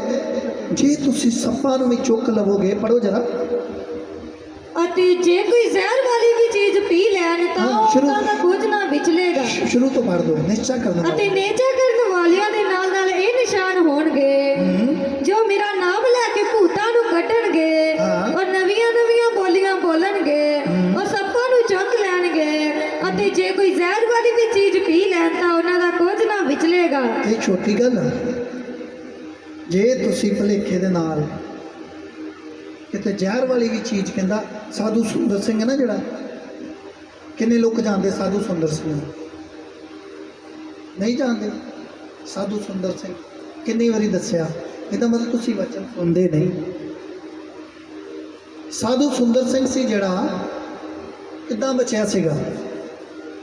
ਉਹ ਵੀ ਕ੍ਰਿਸਚਨ ਬਣ ਗਿਆ। ਕ੍ਰਿਸਚਨ ਤਾਂ ਚਲੋ ਨਹੀਂ ਕੋਈ ਮੰਨਦਾ, ਜਦੋਂ ਅਸੀਂ ਪਰਮੇਸ਼ਰ ਦੇ ਘਰ ਦੇ ਵਿੱਚ ਆਉਂਦੇ ਅਸੀਂ ਵਿਸ਼ਵਾਸੀ ਬਣਦੇ ਹਾਂ, ਮਸੀਹ ਬਣਦੇ ਹਾਂ। ਔਰ ਮਸੀਹ ਦਾ ਮਤਲਬ ਮੱਸਾ ਕੀਤੇ ਹੋਏ ਲੋਕ। ਜਿਹਦਾ ਸਿੱਖ ਦਾ ਮਤਲਬ ਹੈ ਸਿੱਖਿਆ ਪਾਏ ਹੋਏ ਲੋਕ, ਜਿਨ੍ਹਾਂ ਨੇ ਕੁਛ ਸਿੱਖਿਆ ਆ, ਉਹਨੂੰ ਕੀ ਕਹਿੰਦੇ ਆ? ਸਿੱਖ। ਤੇ ਮਸੀਹ ਕੀ ਆ? ਮਸੀਹ ਦਾ ਮਤਲਬ ਤੁਸੀਂ ਮੱਸਾ ਕੀਤੇ ਗਏ। ਔਰ ਮੱਸਾ ਦਾ ਮਤਲਬ ਕੀ ਹੈ? ਇੱਕ ਸ਼ਕਤੀ। ਸ਼ਕਤੀ। ਤੁਸੀਂ ਸ਼ਕਤੀ ਪਾਏ ਹੋਏ ਲੋਕ ਹੋ, ਮੱਸਾ ਕੀਤੇ ਹੋਏ ਲੋਕ ਹੋ। ਇੱਦਾਂ ਉਹਨੂੰ ਕਹਿੰਦੇ ਸੀਗੇ ਸਾਧੂ ਸੁੰਦਰ ਸਿੰਘ ਨੂੰ। ਪਹਿਲਾਂ ਉਹ ਵਿਰੋਧ ਕਰਦਾ ਸੀਗਾ ਸਾਧੂ ਸੁੰਦਰ ਸਿੰਘ, ਫਿਰ ਜੱਟ ਪਰਿਵਾਰ ਦੇ ਵਿੱਚੋਂ ਸੀਗਾ। ਜੇ ਤੁਹਾਨੂੰ ਸਾਧੂ ਸੁੰਦਰ ਸਿੰਘ ਦਾ ਨਹੀਂ ਪਤਾ ਤਾਂ ਮੋਬਾਈਲ ਕਿੰਨਿਆਂ ਦੇ ਕੋਲੋਂ ਹੱਥ ਖੜਾ ਕਰਾਂਗੇ। ਕਈਆਂ ਨੇ ਇੰਜ ਕੀਤਾ, ਕਹਿੰਦੇ ਸਾਡੇ ਕੋਲ 5 ਆ। ਹਾਲੇਲੂਇਆ। ਵਾਕਿਆ 5 ਹੋ ਸਕਦੇ ਆ। ਜੇ ਕਿਸੇ ਘਰ ਦੇ 5 ਜੀ ਆ ਤੇ 5 ਹੀ ਮੋਬਾਈਲ ਨੇ। ਤੁਸੀਂ ਵੇਖ ਸਕਦੇ ਹੋ ਜਾ ਕੇ, ਤੁਸੀਂ ਜਾ ਕੇ YouTube ਤੇ ਸਰਚ ਕਰ ਸਕਦੇ ਹੋ, ਗੂਗਲ ਤੇ, ਕਿ ਸਾਧੂ ਸੁੰਦਰ ਸਿੰਘ ਕੌਣ ਸੀਗਾ। ਉਹ ਮਸੀਹ ਲੋਕਾਂ ਦਾ ਵਿਰੋਧ ਕਰਦਾ ਸੀਗਾ ਸਾਧੂ ਸੁੰਦਰ ਸਿੰਘ। ਔਰ ਕ੍ਰਿਸਚਨ ਸਕੂਲ ਦੇ ਵਿੱਚ ਪੜ੍ਹਦਾ ਸੀਗਾ। ਉਹਨੂੰ ਇੱਕ ਵਾਰੀ ਉਹਦੇ ਦੋਸਤ ਨੇ ਬਾਈਬਲ ਦਿੱਤੀ, ਉਹਨੇ ਪਾੜ ਦਿੱਤੀ। ਉਹਦੇ ਘਰ ਦੇ ਕਹਿੰਦੇ ਜੇ ਤੂੰ ਕਿਸੇ ਨੂੰ ਮੰਨਣਾ ਨਹੀਂ, ਉਹਨੂੰ ਮਾੜਾ ਵੀ ਕਿਉਂ ਕਹਿੰਦਾ? ਕਿਉਂ ਤੁਸੀਂ ਉਹਨੂੰ ਮਾੜਾ ਕਹਿੰਦੇ ਹੋ? ਕਹਿੰਦਾ ਨਹੀਂ, ਉਹਨੇ ਪਾੜ ਦਿੱਤੀ। ਬਾਅਦ ਦੇ ਵਿੱਚ ਕੀ ਹੋਇਆ? ਬਾਅਦ ਦੇ ਵਿੱਚ ਉਹਦਾ ਸਾਰਾ ਕੁਝ ਬਰਬਾਦ ਹੋ ਗਿਆ। ਜਦੋਂ ਬਰਬਾਦ ਹੋ ਗਿਆ, ਉਹਨੂੰ ਪਰਮੇਸ਼ਰ ਦੀ ਜ਼ਰੂਰਤ ਪਈ। ਉਹਨੂੰ ਪਤਾ ਨਹੀਂ ਸੀ ਕਿ ਯਹੋਵਾ ਪਰਮੇਸ਼ਰ ਹੈ। ਉਹਨੇ ਘੁੱਟਣੇ ਟੇਕੇ। ਲੁਧਿਆਣੇ ਦੇ ਲਾਗੇ ਉਹਨਾਂ ਦਾ ਪਿੰਡ ਆ, ਉਹਨਾਂ ਦੇ ਘਰ ਦੇ ਪਿੱਛੋਂ ਦੀ ਟ੍ਰੇਨ ਜਾਂਦੀ ਸੀਗੀ। ਉਹਨੇ ਕਿਹਾ ਪਰਮੇਸ਼ਰ ਜੇ ਅੱਜ 4 ਵਜੇ ਤੱਕ ਤੁਸੀਂ ਮੈਨੂੰ ਦਰਸ਼ਨ ਨਾ ਦਿੱਤੇ ਕਿ ਤੂੰ ਕਿਹੜਾ ਸੱਚਾ ਪਰਮੇਸ਼ਰ ਆ, ਤੇ ਮੈਂ ਟ੍ਰੇਨ ਦੇ ਥੱਲੇ ਸਿਰ ਦੇ ਕੇ ਆਪਣੀ ਜਾਨ ਦੇ ਦਾਂਗਾ। ਉਹਨੇ ਰਾਤ 2-3 ਵਾਰੀ ਉੱਠ ਕੇ ਵੇਖਿਆ, ਕੋਈ ਵੀ ਨਹੀਂ ਆਇਆ। ਸਵੇਰੇ ਜਦੋਂ 4 ਵਜੇ ਔਰ ਉਹਨੇ ਵੇਖਿਆ, ਇੱਕ ਰੋਸ਼ਨੀ ਆਈ, ਇੱਕ ਰੋਸ਼ਨੀ ਦਿਖਾਈ ਦਿੱਤੀ ਉਹਨੂੰ। ਉਹਨੇ ਕਿਹਾ ਹੇ ਸੁੰਦਰ, ਹੇ ਸੁੰਦਰ। ਉਹ ਕਹਿੰਦਾ ਤੂੰ ਕੌਣ ਹੈ? ਕਹਿੰਦਾ ਮੈਂ ਉਹੀ ਜਿਹਨੂੰ ਤੂੰ ਸਤਾਉਣਾ ਆ, ਮੈਂ ਪਰਮੇਸ਼ਰ ਹਾਂ, ਯੀਸ਼ੂ ਮਸੀਹ ਹਾਂ। ਫਿਰ ਉਦੋਂ ਉਹਨੂੰ ਪਤਾ ਲੱਗਾ ਕਿ ਯੀਸ਼ੂ ਮਸੀਹ ਅਸਲੀ ਪਰਮੇਸ਼ਰ ਹੈ, ਜਿਹਨੂੰ ਮੈਂ ਸਤਾਉਂਦਾ ਸੀਗਾ, ਜਿਹੜੇ ਲੋਕਾਂ ਨੂੰ ਮੈਂ ਮਾਰਦਾ ਸੀਗਾ, ਜਿਹੜੀਆਂ ਮੈਂ ਬਾਈਬਲਾਂ ਫਾੜਦਾ ਸੀਗਾ, ਉਹ ਜਿਉਂਦਾ ਪਰਮੇਸ਼ਰ ਹੈ। ਫਿਰ ਉਹਨੇ ਇੱਕ ਫੈਸਲਾ ਕੀਤਾ ਕਿ ਮੈਂ ਯੀਸ਼ੂ ਮਸੀਹ ਨੂੰ ਅੱਜ ਤੋਂ ਬਾਅਦ ਮੰਨਾਂਗਾ। ਪਹਿਲਾਂ ਉਹਦੇ ਘਰ ਦੇ ਡੱਕਦੇ ਸੀਗੇ ਕਿ ਤੂੰ ਬਾਈਬਲਾਂ ਕਿਉਂ ਪੜ੍ਹਦਾ, ਕਿਉਂ ਕਿਸੇ ਦੇ ਧਰਮ ਨੂੰ ਮਾੜਾ ਕਹਿਣਾ। ਫਿਰ ਉਹ ਮਾੜਾ ਕਹਿਣ ਲੱਗ ਪਏ। ਜਿੱਦਾਂ ਤੁਸੀਂ ਸਭ ਜਾਣਦੇ ਹੋ, ਸਾਡੇ ਉਸਤਾਦ ਪਾਸਟਰ ਕਰਨੋਲਾ ਜੀ, ਉਹਨਾਂ ਦੇ ਘਰ ਦੇ ਜਿਹੜੇ ਕਹਿੰਦੇ ਮੇਰੀ ਮੰਮੀ ਮੈਨੂੰ ਕਹਿੰਦੀ ਸੀ ਤੂੰ ਫਿਰ ਤੋਂ ਨਸ਼ੇ ਕਰ ਲਾ, ਪਰ ਚਰਚ ਦੇ ਵਿੱਚ ਕੌਣ ਕਹਿੰਦਾ ਸੀਗਾ? ਉਹ ਨਹੀਂ ਕਹਿੰਦੇ ਸੀਗੇ, ਸ਼ੈਤਾਨ ਕਹਿੰਦਾ ਸੀਗਾ, ਜਿਹੜਾ ਵਿਰੋਧੀ ਸੀਗਾ। ਇੱਕ ਵਾਰੀ ਸਾਧੂ ਸੁੰਦਰ ਸਿੰਘ ਦੇ ਡੈਡੀ ਦਾ ਇੱਕ ਦੋਸਤ ਸੀਗਾ, ਉਹ ਉਹਨੂੰ ਇੱਕ ਬੇਸਮੈਂਟ ਦੇ ਵਿੱਚ ਲੈ ਗਿਆ। ਬੜਾ ਅਮੀਰ ਸੀਗਾ। ਕਹਿੰਦਾ ਸਾਰੀ ਦੌਲਤ ਤੇਰੀ, ਪਰ ਚਰਚ ਦੇ ਵਿੱਚ ਅੱਜ ਤੋਂ ਬਾਅਦ 'ਚ ਨਾ ਜਾਵੀਂ। ਕਹਿੰਦਾ ਨਹੀਂ, ਜੋ ਕੁਝ ਤੁਸੀਂ ਮਰਜ਼ੀ ਕਰੋ, ਪਰ ਮੈਂ ਪਰਮੇਸ਼ਰ ਨੂੰ ਨਹੀਂ ਛੱਡਣਾ। ਉਹ ਭੰਗਵੇਂ ਕੱਪੜੇ ਪਾਉਂਦਾ ਸੀਗਾ, ਯੀਸ਼ੂ ਮਸੀਹ ਦਾ ਸਾਧੂ ਸੀਗਾ। 7 ਵਾਰੀ ਪਰਮੇਸ਼ਰ ਨੇ ਉਹਦੀ ਜਾਨ ਬਚਾਈ। ਔਰ ਉਸ ਸਾਧੂ ਸੁੰਦਰ ਸਿੰਘ ਦੀ ਗੱਲ ਮੈਂ ਤੁਹਾਨੂੰ ਦੱਸ ਰਿਹਾ ਹਾਂ ਕਿ ਮਰਕਸ ਦੀ ਇੰਜੀਲ 16 ਦੇ ਆਏ। ਕਹਿੰਦਾ ਮੈਨੂੰ 15 ਵਚਨ ਸੁਣਾ ਦਿਓ। ਜਾ ਰਿਹਾ ਸੀਗਾ, ਜਦੋਂ ਉਹਦੇ ਘਰਦਿਆਂ ਨੇ ਉਹਦੇ ਭਾਂਡੇ ਵੱਖਰੇ ਕਰਤੇ, ਤੂੰ ਭੰਗੀ ਬਣ ਗਿਆ, ਉਹਦਾ ਖਾਣਾ ਵੱਖਰਾ ਕਰਤਾ, ਉਹਦੇ ਵਾਲ ਕਟਵਾਤੇ। ਜਿੱਦਾਂ ਅੱਜ ਵੀ ਤੁਸੀਂ ਵੇਖਦੇ ਹੋ, ਕਹਿੰਦੇ ਜਿੰਨੇ ਮਸੀਹ ਦਾ ਪ੍ਰਚਾਰ ਕਰਨਾ ਸਿਰ ਤੇ ਪੱਗ ਨਾ ਹੋਵੇ, ਇਸ ਤਰ੍ਹਾਂ ਕਹਿੰਦੇ। ਉਹਦੇ ਘਰ ਦੇ ਵੀ ਕਹਿੰਦੇ ਸੀ, ਕਹਿੰਦੇ ਤੂੰ ਭੰਗੀ ਬਣ ਗਿਆ, ਛੋਟੀ ਜਾਤ ਬਣ ਗਿਆ। ਕਹਿੰਦਾ ਮੈਂ ਕੁਛ ਵੀ ਬਣ ਗਿਆ, ਪਰ ਮੈਂ ਯੀਸ਼ੂ ਨੂੰ ਨਹੀਂ ਛੱਡਾਂਗਾ। ਉਹ ਬਾਹਰ ਖੇਤਾਂ ਦੇ ਵਿੱਚ ਰਹਿੰਦਾ ਹੁੰਦਾ ਸੀਗਾ। ਜਿੱਦਾਂ ਵੇਖਿਆ ਨਾ, ਅੱਜ ਤੁਸੀਂ ਵੇਖਦੇ ਹੋ ਜਿਹੜੇ ਬੱਚੇ ਨਸ਼ਾ ਕਰਦੇ ਆ, ਉਹ ਬਾਹਰ ਹੀ ਲੰਮੇ ਪੈ ਜਾਂਦੇ, ਬਾਹਰ ਹੀ ਰਹਿੰਦੇ ਆ। ਇੱਦਾਂ ਉਹਨੂੰ ਪਾਗਲ ਸਮਝ ਲਿਆ ਸੀ। ਖੇਤਾਂ ਦੇ ਵਿੱਚ ਰਹਿੰਦਾ ਸੀਗਾ। ਕਦੇ ਕਦਾਏ ਆਪਣੇ ਘਰ ਦੇ ਵਿੱਚ ਆਉਂਦਾ ਸੀ, ਉਹਨੂੰ ਖਾਣਾ ਦੇ ਦਿੰਦੇ ਸੀ, ਜਿੱਦਾਂ ਆਪਣੇ ਨੌਕਰਾਂ ਨੂੰ ਖਾਣਾ ਦਿੰਦੇ ਉਹਨੂੰ ਵੀ ਖਾਣਾ ਥਾਲੀ ਰੇੜ ਕੇ ਦਿੰਦੇ ਸੀਗੇ। ਇਸ ਤਰ੍ਹਾਂ ਕਰਦੇ ਸੀ। ਇੱਕ ਦਿਨ ਉਹਨਾਂ ਫੈਸਲਾ ਕੀਤਾ, ਜਦੋਂ ਸਾਰਾ ਕੁਝ ਲਾਲਚ ਦੇ ਕੇ ਵੇਖ ਲਿਆ, ਉਹਦੇ ਪਿਤਾ ਜੀ ਨੇ ਇੱਕ ਫੈਸਲਾ ਕੀਤਾ। ਉਹਦੀ ਜਿਹੜੀ ਭਰਜਾਈ ਸੀਗੀ ਉਹਨੂੰ ਕਿਹਾ, ਅੱਜ ਜਦੋਂ ਘਰ ਖਾਣਾ ਖਾਣ ਦੇ ਵਾਸਤੇ ਆਏਗਾ ਉਹਦੇ ਖਾਣੇ ਦੇ ਵਿੱਚ ਜ਼ਹਿਰ ਮਿਲਾ ਦਿਓ। ਉਦੋਂ ਹੀ ਉਹਨੇ ਘਰ ਤੋਂ ਚਲਿਆ ਜਾਣਾ ਸੀਗਾ। ਜ਼ਹਿਰ ਦੇਤਾ ਉਹਨੂੰ। ਉਹ ਜਾ ਰਿਹਾ ਸੀ, ਰਸਤੇ ਦੇ ਵਿੱਚ ਇੱਕ ਸਕੂਲ ਸੀਗਾ, ਫਾਦਰਾਂ ਦਾ ਸਕੂਲ ਸੀ। ਸਕੂਲ ਦੇ ਵਿੱਚ ਉਹਨੇ ਵੇਖਿਆ, ਉਹਦਾ ਦਿਲ ਜਦੋਂ ਪਾਟਣ ਲੱਗਾ ਜ਼ਹਿਰ ਦੇ ਨਾਲ, ਉਹਨੇ ਵੇਖਿਆ ਇੱਥੇ ਸਕੂਲ ਆ। ਸਕੂਲ ਦੇ ਅੰਦਰ ਚਲ ਗਿਆ, ਕਹਿੰਦਾ ਇੱਥੇ ਮੈਨੂੰ ਕੋਈ ਸਹਾਇਤਾ ਮਿਲ ਸਕਦੀ ਆ। ਪੁਰਾਣੇ ਸਮੇਂ ਦੇ ਵਿੱਚ ਤੁਹਾਨੂੰ ਸਭ ਨੂੰ ਨਹੀਂ ਪਤਾ, ਉੱਥੇ ਦੋ ਤਰ੍ਹਾਂ ਦੇ ਲੋਕ ਹੁੰਦੇ, ਇੱਕ ਪਾਦਰੀ ਹੁੰਦਾ, ਇੱਕ ਫਾਦਰ ਹੁੰਦਾ। ਜਦੋਂ ਪਾਦਰੀ ਨੂੰ ਮਿਲੇ, ਉੱਥੇ ਇੱਕ ਡਾਕਟਰ ਵੀ ਹੁੰਦਾ ਸੀਗਾ, ਕੰਪਾਊਂਡਰ ਕਹਿੰਦੇ ਸੀ। ਜਦੋਂ ਡਾਕਟਰ ਹੁੰਦਾ ਸੀ, ਦਵਾਈ ਦਿੰਦਾ ਸੀਗਾ। ਉਹ ਡਾਕਟਰ ਨੇ ਵੀ ਦਵਾਈ ਨਹੀਂ ਦਿੱਤੀ। ਕਹਿੰਦਾ ਤੇਰਾ ਪਿਤਾ ਬਹੁਤ ਤਗੜਾ ਆ, ਤੇਰਾ ਪਿਤਾ ਬਹੁਤ ਅਮੀਰ ਆਦਮੀ ਆ, ਜੇ ਮੈਂ ਇਹਨੂੰ ਦਵਾਈ ਦੇ ਕੇ ਬਚਾਤਾ, ਹੋ ਸਕਦਾ ਮੈਨੂੰ ਵੀ ਮਾਰ ਦੇਵੇ। ਜਦੋਂ ਗਿਆ, ਉਹਨੂੰ ਪਤਾ ਲੱਗ ਗਿਆ ਮੇਰਾ ਕੋਈ ਵੀ ਨਹੀਂ ਗਾ, ਸਿਰਫ ਤੇ ਸਿਰਫ ਮੇਰਾ ਪਰਮੇਸ਼ਰ ਆ। ਉਹਨੇ ਪਾਦਰੀ ਨੂੰ ਕਿਹਾ, ਇੱਕ ਮੈਂ ਤੁਹਾਡੇ ਅੱਗੇ ਮਿੰਨਤ ਕਰਦਾ ਆ, ਮੈਨੂੰ ਕੁਝ ਨਹੀਂ ਚਾਹੀਦਾ ਤੁਹਾਡਾ, ਸਿਰਫ ਨਵਾਂ ਨੇਮ ਲਿਆ ਦਿਓ ਮੈਨੂੰ। ਕਿਸੇ ਦੇ ਕੋਲ ਨਵਾਂ ਨੇਮ ਹੈਗਾ? ਖੜਾ ਕਰੋ, ਉੱਪਰ ਉਠਾਓ। ਹਾਂ, ਪਿੱਛੇ ਹੈਗਾ, ਨੀਲੀ ਕਿਤਾਬ ਇੱਕ ਛੋਟੀ।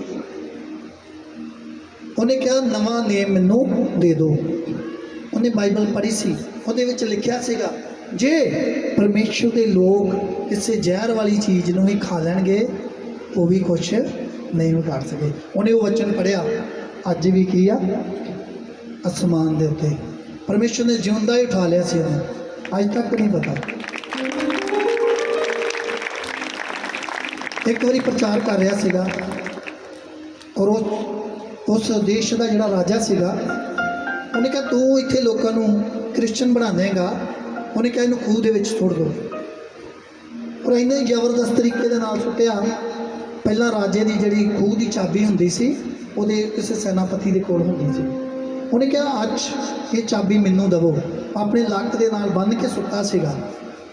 ਫਿਰ ਵੀ ਰਾਤ ਦੂਤ ਆਏ ਤੇ ਉਹਨੂੰ ਕੱਢ ਕੇ ਬਾਹਰ ਲੈ ਗਏ। ਹਾਲੇਲੂਇਆ। ਇਸ ਤਰ੍ਹਾਂ ਦੇ ਵੱਡੇ ਕੰਮ ਪਰਮੇਸ਼ਰ ਕਰਦਾ ਹੈ, ਔਰ ਅੱਜ ਪਰਮੇਸ਼ਰ ਤੁਹਾਡੇ ਨਾਲ ਵੀ ਗੱਲ ਕਰ ਰਿਹਾ ਹੈ। ਤੁਸੀਂ ਵੱਡੇ ਵੱਡੇ ਕੰਮ ਕਰੋਗੇ, ਮੇਰਾ ਨਾਮ ਲੈ ਕੇ। ਜੇ ਤੁਸੀਂ ਨੀਚਾ ਕਰਦੇ ਹੋ ਤੇ ਭੂਤਾਂ ਨੂੰ, ਤੇ ਜਿਹੜੇ ਸਾਰੀ ਉਮਰ ਹੋ ਗਿਆ ਭੂਤ ਕਢਾਈ ਜਾਂਦੇ ਤੁਸੀਂ ਕੱਢਣ ਵਾਲੇ ਬਣੋ, ਕੱਢਣ ਵਾਲੇ ਬਣਨਾ ਹੈ। ਮੰਨ ਲਓ ਤੁਸੀਂ 500 ਲੋਕ ਜੇ, ਹੁਣ ਗਾਂ 50,000 ਲੋਕਾਂ ਨੂੰ ਲੈ ਕੇ ਆਓ। ਤੁਸੀਂ ਇਸ ਚਰਚ ਦੇ ਨਾਲ ਖੜੇ ਹੋ। ਅੱਜ ਮੈਂ ਵੇਖ ਰਿਹਾ ਸੀ, ਮੈਨੂੰ ਪਤਾ ਲੱਗਾ ਸਾਊਂਡ ਵੀ ਕਿੰਨੇ ਵਜੇ ਲੱਗੀ ਆ, ਕਿੰਨੇ ਵਜੇ। ਜੇ ਤੁਹਾਡੇ ਵਿੱਚੋਂ ਕਿਸੇ ਨੂੰ ਪਤਾ, ਤੁਸੀਂ ਦੱਸ ਸਕਦੇ ਹੋ ਕਿੰਨੇ ਵਜੇ ਲੱਗੀ ਸੀ ਸਾਊਂਡ? ਹਾਂਜੀ, ਸ਼ੁਰੂ ਕਿੰਨੇ ਵਜੇ ਹੋਈ? ਮੈਨੂੰ ਪਤਾ ਲੱਗਾ ਕਿ 11:45 ਵਜੇ ਮੀਟਿੰਗ ਸ਼ੁਰੂ ਹੋਈ ਆ। ਇਸ ਤਰ੍ਹਾਂ ਤੁਸੀਂ ਚਰਚ ਦੇ ਨਾਲ ਖਲੋ ਰਹੇ ਹੋ, ਇਸ ਤਰ੍ਹਾਂ ਤੁਸੀਂ ਵਰਸ਼ਿਪ ਕਰ ਰਹੇ ਹੋ ਕਿ ਜੇ ਪਾਸਟਰ ਸਟੇਜ ਦੇ ਉੱਪਰ ਨਾ ਆਵੇ ਤੇ ਵਰਸ਼ਿਪ ਵੀ ਵਧੀਆ ਨਹੀਂ ਹੁੰਦੀ, ਜੇ ਪ੍ਰਭੂ ਦੀ ਦਾਸੀ ਨਾ ਆਵੇ ਤਾਂ ਵਰਸ਼ਿਪ ਵੀ ਵਧੀਆ ਨਹੀਂ ਹੁੰਦੀ। ਇਸ ਤਰ੍ਹਾਂ ਤੁਸੀਂ ਪਰਮੇਸ਼ਰ ਦੇ ਨਾਲ ਖੜੇ ਹੋ। ਇਸ ਤਰ੍ਹਾਂ ਨਹੀਂ, ਇੱਦਾਂ ਦੇ ਲੋਕ ਨਹੀਂ ਬਣਨਾ ਅਸੀਂ। ਫਿਰ ਸਾਰੀ ਉਮਰ ਭੂਤ ਕਢਾਈ ਜਾਓਗੇ, ਸਾਰੀ ਉਮਰ ਤਰਲੇ ਮਾਰਦੇ ਰਹੋਗੇ, ਸਾਰੀ ਉਮਰ ਪੈਸੇ ਦੀ ਕਮੀ ਰਹੇਗੀ। ਪ੍ਰਭੂ ਦੇ ਵਚਨਾਂ ਨੂੰ ਪੂਰਾ ਕਰੋ। ਇਹਦਾ ਮਤਲਬ ਤੁਸੀਂ ਵਚਨ ਨੂੰ ਫੋਲੋ ਨਹੀਂ ਕਰਦੇ। ਇੱਥੇ ਤਾਂ ਲਿਖਿਆ ਜੇ ਤੁਸੀਂ ਜ਼ਹਿਰ ਵਾਲੀ ਚੀਜ਼ ਖਾ ਲੋਗੇ, ਫਿਰ ਤੋਂ ਪੜਾਂਗੇ 7 ਨੂੰ। ਅਤੇ ਨੀਚਾ ਕਰਨ ਵਾਲਿਆਂ ਦੇ ਨਾਲ ਨਾਲ ਇਹ ਨਿਸ਼ਾਨ ਹੋਣਗੇ। ਸੁਣੋ, ਜਿਹੜੇ ਨੀਚਾ ਕਰਨ ਵਾਲੇ ਤੁਸੀਂ ਲੋਕ ਹੋ, ਤੁਹਾਡੇ ਨਾਲ ਇੱਕ ਨਿਸ਼ਾਨੀ ਆ ਕਿ ਮੇਰਾ ਨਾਮ ਲੈ ਕੇ ਭੂਤਾਂ ਨੂੰ ਕੱਢਣਗੇ। ਤੁਸੀਂ ਪਰਮੇਸ਼ਰ ਦਾ ਨਾਮ ਲੈ ਕੇ ਭੂਤਾਂ ਨੂੰ ਕੱਢੋਗੇ, ਔਰ ਨਵੀਆਂ ਨਵੀਆਂ ਬੋਲੀਆਂ ਬੋਲਣਗੇ। ਨਵੀਆਂ ਨਵੀਆਂ ਬੋਲੀਆਂ ਬੋਲੋਗੇ, ਔਰ ਸੱਪਾਂ ਨੂੰ ਚੁੱਕ ਲੈਣਗੇ। ਤੁਸੀਂ ਸੱਪਾਂ ਨੂੰ ਵੀ ਚੁੱਕ ਲਵੋਗੇ। ਅਤੇ ਜੇ ਕੋਈ ਜ਼ਹਿਰ ਵਾਲੀ ਵੀ ਚੀਜ਼ ਪੀ ਲੈਣ ਤਾਂ ਵੀ ਉਹਨਾਂ ਦਾ ਕੁਝ ਨਾ ਦੇ ਵਿਚਰੇਗਾ। ਨਾਲ ਕਿਸੇ ਜ਼ਹਿਰ ਵਾਲੀ ਚੀਜ਼ ਵੀ ਖਾ ਲਓਗੇ ਫਿਰ ਵੀ ਉਹਦਾ ਕੁਝ ਵੀ ਨਹੀਂ ਵਿਗੜੇਗਾ। ਉਹ ਰੋਗੀਆਂ ਤੇ ਹੱਥ ਰੱਖਣਗੇ ਤੇ ਰੋਗੀ ਚੰਗੇ ਹੋ ਜਾਣਗੇ। ਤੁਸੀਂ ਰੋਗੀਆਂ ਦੇ ਉੱਤੇ ਹੱਥ ਰੱਖੋਗੇ ਤੇ ਰੋਗੀ ਵੀ ਚੰਗੇ ਹੋ ਜਾਣਗੇ। ਆਮੀਨ। ਇੱਦਾਂ ਨਹੀਂ ਚੰਗੇ ਹੋਣਗੇ। ਅੱਜ ਤੋਂ ਬਾਹਰ ਗਏ, ਜੇ ਕਿਸੇ ਨੇ ਕਿਹਾ ਹਾਂ ਸੀਮਾ ਪਾਸਟਰ, ਹਾਂਜੀ ਹਾਂਜੀ ਜੀ ਠੀਕ ਹੈ, ਉਹਦੇ ਨਾਲ ਹੀ ਮਿਲ ਗਏ। ਜੇ ਚੋਰ ਮਿਲਿਆ ਚੋਰ ਦੇ ਨਾਲ ਮਿਲ ਗਏ, ਸਾਧ ਮਿਲਿਆ ਸਾਧ ਦੇ ਨਾਲ ਮਿਲ ਗਏ, ਵਿਪਚਾਰੀ ਮਿਲਿਆ ਵਿਪਚਾਰੀ ਦੇ ਨਾਲ ਮਿਲ ਗਏ। ਇੱਦਾਂ ਨਹੀਂ, ਇੱਕ ਤਾਂ ਸਟੈਂਡ ਲੈਣਾ ਪਵੇਗਾ। ਜਿੱਦਾਂ ਸਾਧੂ ਸੁੰਦਰ ਸਿੰਘ ਨੇ ਕਿਹਾ, ਬੇਸ਼ੱਕ ਮੈਂ ਅਮੀਰ ਘਰ ਦਾ ਹਾਂ, ਬੇਸ਼ੱਕ ਮੈਨੂੰ ਘਰ ਦੇ ਵਿੱਚੋਂ ਕੱਢਿਆ ਗਿਆ ਹੈ, ਬੇਸ਼ੱਕ ਮੇਰਾ ਖਾਣਾ ਵੱਖਰਾ ਕਰਤਾ ਆ, ਬੇਸ਼ੱਕ ਮੇਰੇ ਭਾਂਡੇ ਵੱਖਰੇ ਕਰਤੇ ਆ, ਬੇਸ਼ੱਕ ਮੈਨੂੰ ਖਾਣਾ ਰੇੜ ਕੇ ਦਿੰਦੇ ਆ, ਬੇਸ਼ੱਕ ਮੈਨੂੰ ਜ਼ਹਿਰ ਦੇ ਦਿੱਤਾ ਆ, ਪਰ ਮੈਂ ਪਰਮੇਸ਼ਰ ਨੂੰ ਅੱਜ ਵੀ ਛੱਡਾਂਗਾ। ਖੜੇ ਹੋਣ ਦੀ ਜ਼ਰੂਰਤ ਹੈ। ਅੱਜ ਲੋਕ ਹੁੰਦੇ ਆ, ਪਰਮੇਸ਼ਰ ਮੈਨੂੰ ਬਾਈਕ ਤੇ ਦੇ, ਪਰਮੇਸ਼ਰ ਮਹੀਨੇ ਚ ਨਾਮ ਲਈ ਪਾਸੇ ਮੇਰਾ ਤੇ ਕੰਮ ਪੂਰਾ ਹੋ ਸਕਦਾ। ਪਰਮੇਸ਼ਰ ਨੇ ਤੈਨੂੰ ਗੱਡੀ ਦੇਣੀ ਹੋਵੇ, ਤੂੰ ਇੱਥੇ ਬਸ ਹੋ ਗਿਆ।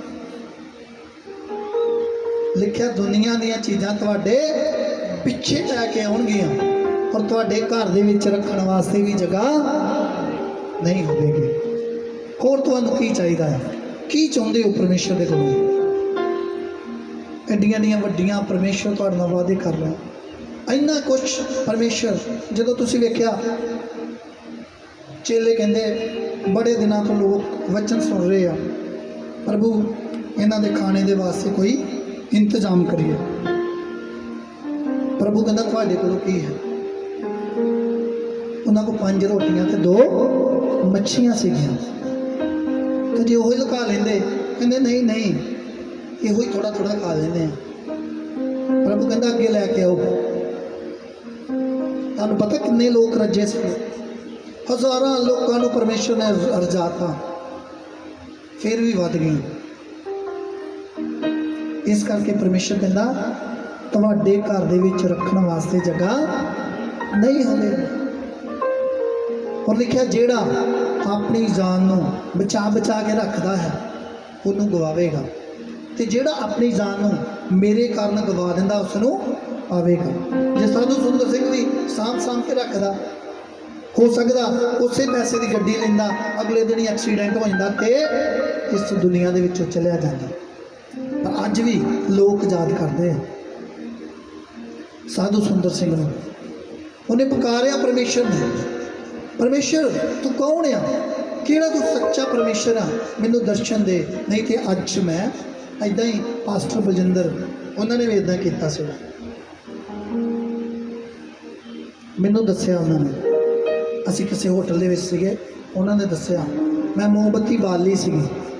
ਮੈਂ ਕਿਹਾ ਬੁਝਣ ਤੋਂ ਪਹਿਲਾਂ ਪਰਮੇਸ਼ਰ ਮੈਨੂੰ ਦੱਸ ਕਿ ਸੱਚਾ ਪਰਮੇਸ਼ਰ ਕੌਣ ਹੈ। ਉਹਨੇ ਦੱਸਿਆ ਕਿ ਸੱਚਾ ਪਰਮੇਸ਼ਰ ਮੈਂ। ਅੱਜ ਤੁਸੀਂ ਵੇਖਦੇ ਹੋ। ਕਹਿੰਦੇ ਜਦੋਂ ਉਹਨਾਂ ਨੂੰ ਫਾਂਸੀ ਹੋਣੀ ਸੀਗੀ, ਗਵਾਹ ਵੀ ਮੁੱਕਰ ਗਏ ਸੀ। ਹਾਲੇਲੂਇਆ। ਪਰਮੇਸ਼ਰ ਦੇ ਵਾਸਤੇ ਖੜੇ ਹੋਣ ਦੀ ਜ਼ਰੂਰਤ ਹੈ। ਜੇ ਤੁਸੀਂ ਆਪਣਾ ਆਪ ਸਾਂਭ ਕੇ ਰੱਖੋਗੇ। ਬਹੁਤ ਸਾਰੇ ਲੋਕ ਪਰਮੇਸ਼ਰ ਦੇ ਵਾਸਤੇ ਖੜੇ ਨਹੀਂ ਹੁੰਦੇ। ਅੱਜ ਖੜੇ ਹੋਣ ਦੀ ਜ਼ਰੂਰਤ ਹੈ। ਤੁਸੀਂ ਹਜ਼ਾਰਾਂ ਰੁਪਏ ਦਿੰਦੇ ਹੋ, ਤੁਹਾਡਾ ਸਾਊਂਡ ਲੇਟ ਆਵੇ, ਪਰਮੇਸ਼ਰ ਦੇ ਦਾਸ ਦੁਖੀ ਹੋਣ, ਪਰਮੇਸ਼ਰ ਦਾ ਆਤਮਾ ਦੁਖੀ ਹੋਵੇ, ਤੁਸੀਂ ਪਰਮੇਸ਼ਰ ਦੇ ਕੋਲੋਂ ਕੀ ਲਵੋਗੇ? ਤੁਸੀਂ ਆਪਣੀ ਜ਼ਿੰਮੇਵਾਰੀ ਕਿਹੜੀ ਸਮਝੀ? ਹਾਲੇਲੂਇਆ। ਤੁਸੀਂ ਕਹਿ ਸਕਦੇ ਹੋ ਅਸੀਂ ਪੈਸੇ ਦਿੰਦੇ ਹਾਂ, ਅਸੀਂ 1.5 ਲੱਖ ਰੁਪਈਆ ਸਾਲ ਦਾ ਦਿੰਦੇ ਹਾਂ, ਅਸੀਂ ਟਾਈਮ ਦੇ ਨਾਲ ਕੰਮ ਲੈਣਾ ਆ, ਅਸੀਂ ਕੰਮ ਲੈਣਾ ਆ, ਅਸੀਂ ਜਿਹੜੇ ਕੰਮ ਵਾਸਤੇ ਤੁਹਾਨੂੰ ਬੁਲਾਇਆ ਹੈ ਉਹ ਕੰਮ ਲੈਣਾ ਹੈ, ਖੜੇ ਹੋਣਾ ਚਰਚ ਦੇ ਨਾਲ। ਪਰਮੇਸ਼ਰ ਕਹਿੰਦਾ ਸੰਤਾਂ ਦੀਆਂ ਲੋੜਾਂ ਜ਼ਰੂਰਤਾਂ ਦੇ ਵਿੱਚ ਸਾਂਝੀ ਬਣੋ, ਪਰ ਅਸੀਂ ਕਹਿੰਦੇ ਸਿਰਫ ਤੁਸੀਂ ਚਰਚ ਦੀਆਂ ਲੋੜਾਂ ਜ਼ਰੂਰਤਾਂ ਦੇ ਵਿੱਚ ਸਾਂਝੀ ਬਣੋ। ਹਾਲੇਲੂਇਆ। ਮੈਂ ਇੱਕ ਗੱਲ ਕਰਦਾ ਤੁਹਾਡੇ ਨਾਲ, ਜਿੰਨੇ ਲੋਕ, ਮੈਂ ਕਦੀ ਦਾਨ ਦਸਵੰਧ ਦਾ ਪ੍ਰਚਾਰ ਨਹੀਂ ਕਰਦਾ, ਜਦੋਂ ਮੈਨੂੰ ਜ਼ਰੂਰਤ ਹੁੰਦੀ ਮੈਂ ਸਾਰਿਆਂ ਨੂੰ ਕਹਿ ਦਿੰਦਾ ਆਪਣੇ ਆਪ ਤੁਸੀਂ ਉਸ ਜ਼ਰੂਰਤ ਨੂੰ ਪੂਰਾ ਕਰਦੇ ਹੋ। पर मैं एक तुहानूं गल दसना चाहुंदा, जिन्ने भी लोग तुसीं 10 रुपए पाउंदे हो, ये मैटर खत्म कर दो। तुसीं घरों ही 100 वार तो सोच लो कि ये 100 रुपया परमेश्वर की महिमा वास्ते है। फिर वेखो परमेश्वर किद्दां तुहानूं दिंदा है, फिर वेखो परमेश्वर किद्दां तुहानूं अगे लैके जांदा है। 100 रुपया सिर्फ परमेश्वर ये तेरी महिमा दे वास्ते है। जिद्दां तुसीं सारे जने इस तरह दान करन लग पे, तैनूं पता प्रभु की दासी कितना दान करदी है। परमेश्वर के लोग कितना दान करते हैं। एवें नहीं परमेश्वर दिंदा, एवें नहीं तुहाडे विच खड़े करदा, तुहानूं भी करेगा जदों तुसीं अपनी चर्च के नाल वफादारी के नाल खड़े होवो। जे तुहाडी चर्च पौने 12 बजे स्टार्ट होंदी आ तां तुहाडे विच भी पौन ही रहेगी, कदी परमेश्वर पूरा नहीं करेगा।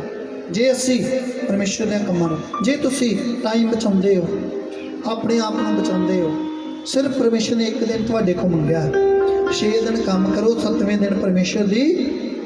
जे मैं तुहाडी जगह हुंदा ना विश्वासी, मैं कहना परमेश्वर मैं 5 दिन ही काम करांगा, 2 दिन तेरे वास्ते आ। ते परमेश्वर ने भला की करना सी, 2 घंटिਆਂ ਦੇ ਵਿੱਚ ही 50,000 रुपया तुहाडी दिहाड़ी बना देनी सी। मैनू परमेश्वर, मैं जानदा परमेश्वर के कामां नूं किद्दां। मैं 30 रुपए कमाउण वाला इंसान सीगा, तैनूं पता पूरा हफ्ता मैं रेहड़ी लाउंदा हुंदा सी, पूरा हफ्ता चर्च लगा हुंदा सीगा और मैं अपना काम करन दिया हुंदा सी।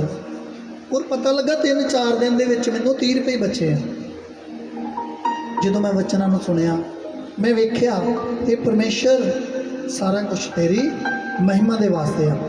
फिर तुहानूं पता जदों साडीआं दुकानां बन गईआं, फिर हज़ारां रुपयां दे विच, हज़ारां रुपए दी जिहड़ा साडा सौदा हुंदा सीगा, मैं शटर सुट्टदा सीगा, ताला मारदा सीगा परमेश्वर दे भवन दे विच, परमेश्वर दे भवन दे विच बसां करा के, गड्डियां करा के। फिर मैं सारा कुछ भुल गया। मैं कहा नहीं, परमेश्वर का हुक्म पूरा करना है, परमेश्वर का हुक्म पूरा करना है। अज मैं जो भी सोचदा वही पूरा हुंदा है, जो कुछ भी मन दे विच सोचना पूरा हुंदा है। हालेलुया। तो मैं तुहानूं दसां 30 रुपए कमाउण वाला इंसान, मैं 3 लाख रुपया परमेश्वर ने मैनूं एक रात दे विच ही दिता है। जदों असीं परमेश्वर के वास्ते मन्नत मंगदे हैं, कोई चोरी का, हेरा फेरी का, कोई ठगी का नहीं, 1 नंबर की कमाई का। हालेलुया। साडा पूरा नगर गवाह है, तुसीं साडे वास्ते पुछ सकदे हो।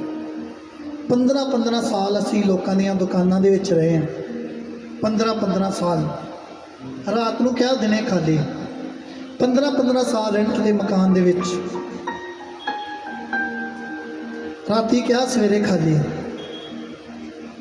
इदां परमेश्वर वेखदा है। फिर लोग वेखदे आ कि परमेश्वर के लोग, तुसीं धरती दे लूण जे, तुसीं जग दे चानण हो, तुहाडा चानण मनुक्खां दे सामने चमके, पता लगे ये परमेश्वर के लोग। बाकी दुख मुसीबतां कमियां घटियां ये हर इंसान दे विच हुंदियां ने। हालेलुया। तुहानूं गुस्सा भी आ सकदा है, प्यार भी आ सकदा, सारा कुछ कमियां। परमेश्वर इस करके कमियां रखदा है, कदे भी भुलो ना। हालेलुया। किन्ने लोग समझ रहे हो वचन की करनी तुहानूं जरूरत है परमेश्वर के वास्ते, परमेश्वर के कामां नूं करन दी जरूरत है। सवेरे आओ, बेशक रेंट ते है, तुसीं इहनूं साफ करो भवन नूं। तुसीं जानदे हो जदों असीं उस पैली दे विच मीटिंग करदे सीगे, वो सामने जिहड़े कोठी वाले असीं खुद उन्हां दे घर चल के गए।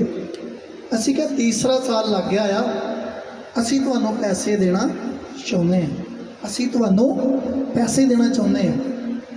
उन्होंने हाथ जोड़ के साढ़े गड़ी खड़े हो, हाथ जोड़ के, बड़ा तगड़ा सत्कार आ। 100 किला पैली उन्होंने, ਉਹ ਸਾਹਮਣੇ ਤੁਸੀਂ ਕੋਠੀ ਵੇਖਦੇ ਹੋ, 1 ਕਿੱਲੇ ਦੇ ਵਿੱਚ ਕੋਠੀ। ਉਹ ਖੜੇ ਹੋ ਕੇ ਹੱਥ ਜੋੜ ਕੇ ਖੜੇ ਹੋ ਗਏ, ਕਹਿੰਦੇ ਜੇ ਮੈਂ ਪਰਮੇਸ਼ਵਰ ਦੇ ਘਰ ਦੇ ਵਿੱਚ ਦੇ ਨਹੀਂ ਨਾ ਸਕਦਾ ਤੇ ਮੈਂ ਪਰਮੇਸ਼ਵਰ ਦੇ ਘਰ ਦੇ ਵਿੱਚੋਂ ਲੈਣਾ ਵੀ। ਬੜੇ ਤਗੜੇ ਸਰਦਾਰ। ਅਸੀਂ ਉਹਨਾਂ ਦੇ ਘਰ ਦੇ ਵਿੱਚ ਗਏ, ਸਾਡੀ ਸਾਰੀ ਟੀਮ ਹੈਰਾਨ। ਉਹ ਆਪ ਨੰਗੇ ਪੈਰੀ ਗਏ, ਪਾਣੀ ਲੈ ਕੇ ਆਏ, ਫਿਰ ਚਾਹ ਬਣਾ ਕੇ ਲੈ ਕੇ ਆਏ। ਸਾਡੀ ਟੀਮ ਕਹਿੰਦੇ ਨਹੀਂ ਸਰਦਾਰ ਸਾਹਿਬ, ਉਹ ਕਾਉਂਸਲਰ ਵੀ ਨਾਲ ਪ੍ਰਧਾਨ ਨੇ ਅਕਾਲੀ ਦਲ ਦੇ। ਉਹਨੇ ਕਿਹਾ ਤੁਸੀਂ, ਅਸੀਂ ਤੁਹਾਡੇ ਵਾਸਤੇ ਸੀ। ਕਹਿੰਦਾ ਨਹੀਂ ਤੁਸੀਂ ਬੈਠੋ। ਇੱਦਾਂ ਪਰਮੇਸ਼ਰ ਇੱਦਾਂ ਦੀ ਹਲੀਮ ਲੋਕਾਂ ਨੂੰ ਪਸੰਦ ਕਰਦਾ। ਤੁਹਾਨੂੰ ਪਤਾ ਕਿੱਡੀ ਤਗੜੀ ਕਲੋਨੀ ਕੱਟੀ ਜਾ ਰਹੀ ਉੱਥੇ, ਔਰ ਸਿੱਧੀ ਸੜਕ ਕਲੋਨੀ ਵਾਲਿਆ ਉਹਨਾਂ ਦੇ ਗੇਟ ਦੇ ਸਾਹਮਣੇ, ਉਧਰ ਵੀ ਫਲਾਵਰ ਇੱਧਰ ਵੀ ਫਲਾਵਰ। ਇੱਥੋਂ ਸ਼ੁਰੂ ਹੁੰਦੇ ਆ ਸਾਰੇ ਉਹਨਾਂ ਦੇ ਚਾਰ ਚਫੇਰੇ। ਇਸ ਤਰ੍ਹਾਂ ਪਰਮੇਸ਼ਰ ਕੰਮ ਕਰਦੇ ਆ ਕਿਸੇ ਬਹਾਨੇ ਦੇ ਨਾਲ। ਬੇਸ਼ੱਕ ਉਹਨਾਂ ਕੋਲ ਲੱਖਾਂ ਰੁਪਏ ਆ, ਬੇਸ਼ੱਕ 100 ਕਿੱਲਾ ਪੈਲੀ ਆ, ਪਰ ਦਿਲ ਪਰਮੇਸ਼ਰ ਵੇਖਦਾ ਤੁਹਾਡੇ ਹਿਰਦੇ ਨੂੰ। ਉਹ ਕੁਝ ਵੀ ਕਰ ਸਕਦੇ ਆ, ਆਪ ਕੋ ਕਲੋਨੀ ਕੱਟ ਕੇ ਵੇਚ ਸਕਦੇ ਸੀ। ਹਾਲੇਲੂਇਆ। ਪਰ ਪਰਮੇਸ਼ਰ ਤੁਹਾਨੂੰ ਸ਼ਰਮਿੰਦਿਆਂ ਹੋਣ ਨਹੀਂ ਦੇਵੇਗਾ। ਉਹਨੇ ਕਿਹਾ ਬੇਸ਼ੱਕ ਵਿਕ ਵੀ ਜਾਵੇਗੀ, ਮੈਂ ਤੁਹਾਡੇ ਨਾਲ ਖੜਾ, ਤੁਸੀਂ ਫਿਰ ਵੀ ਉੱਥੇ ਮੀਟਿੰਗ ਕਰੋ। ਬੇਸ਼ੱਕ ਤੁਹਾਨੂੰ ਜਗ੍ਹਾ ਦੀ ਜ਼ਰੂਰਤ ਆ, ਮੈਂ ਤੁਹਾਨੂੰ ਵਿੱਚ ਕਹਿ ਕੇ ਤੁਸੀਂ ਕਿਸ਼ਤਾਂ ਤੇ ਪੈਸੇ ਦੇ ਸਕਦੇ ਹੋ। ਇਸ ਤਰ੍ਹਾਂ ਉਹਨਾਂ ਨੇ ਸਾਡੇ ਨਾਲ ਗੱਲਾਂ ਕੀਤੀਆਂ। ਹਾਲੇਲੂਇਆ। ਇਸ ਤਰ੍ਹਾਂ ਪਰਮੇਸ਼ਰ ਮੇਰਾ ਉੱਚਾ ਕਰਦਾ। ਤੁਹਾਨੂੰ ਅੱਜ ਖੜੇ ਹੋਣ ਦੀ ਜ਼ਰੂਰਤ ਹੈ ਪਰਮੇਸ਼ਰ ਦੇ ਭਵਨ ਦੇ ਵਾਸਤੇ। ਤੁਸੀਂ ਕਹਿ ਸਕਦੇ ਹੋ ਮੈਂ ਲੰਗਰ ਦੀ ਦੇਖਭਾਲ ਕਰਾਂਗਾ, ਮੈਂ ਟੈਂਟ ਦੀ ਦੇਖਭਾਲ ਕਰਾਂਗਾ, ਮੈਂ ਦਰੀਆਂ ਦੀ ਦੇਖਭਾਲ ਕਰਾਂਗਾ, ਮੈਂ ਕੁਝ ਵੀ ਕਰਾਂਗਾ, ਪਰ ਪਰਮੇਸ਼ਰ ਦੇ ਲਈ ਕਰਾਂਗਾ। ਹਾਲੇਲੂਇਆ। ਕਿੰਨੇ ਲੋਕ ਪਰਮੇਸ਼ਰ ਦੇ ਵਾਸਤੇ ਕਰਨ ਵਾਸਤੇ ਤਿਆਰ। ਜੇ ਤੁਸੀਂ ਪਰਮੇਸ਼ਰ ਦੇ ਵਾਸਤੇ ਜਦੋਂ ਕਰੋਗੇ ਤੇ ਪਰਮੇਸ਼ਰ ਵੀ ਕਿਸੇ ਗੱਲ ਤੋਂ ਪਿੱਛੇ ਨਹੀਂ ਹਟੇਗਾ। ਪਰਮੇਸ਼ਰ ਦੇ ਵਾਸਤੇ ਕੁਝ ਕਰਨਾ ਪੈਂਦਾ ਹੈ।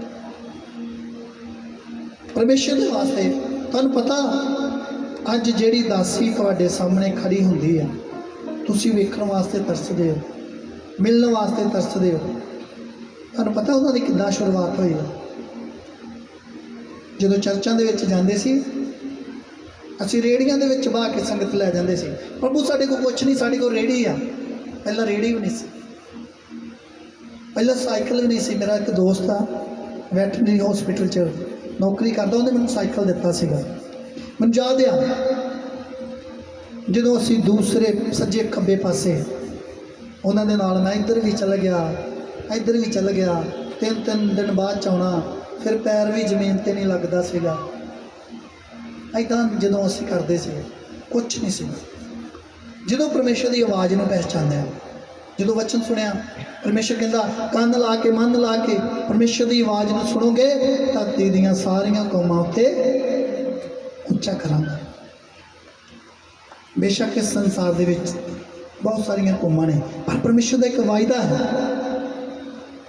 ਤੁਸੀਂ ਬੇਸ਼ੱਕ ਜਿਹੜੀ ਮਰਜ਼ੀ ਜਾਤੀ ਦੇ ਹੋ, ਪਰਮੇਸ਼ਰ ਕਹਿੰਦਾ ਧਰਤੀ ਦੀਆਂ ਸਾਰੀਆਂ ਕੌਮਾਂ ਉੱਤੇ ਮੈਂ ਤੁਹਾਨੂੰ ਉੱਚਾ ਕਰਾਂਗਾ।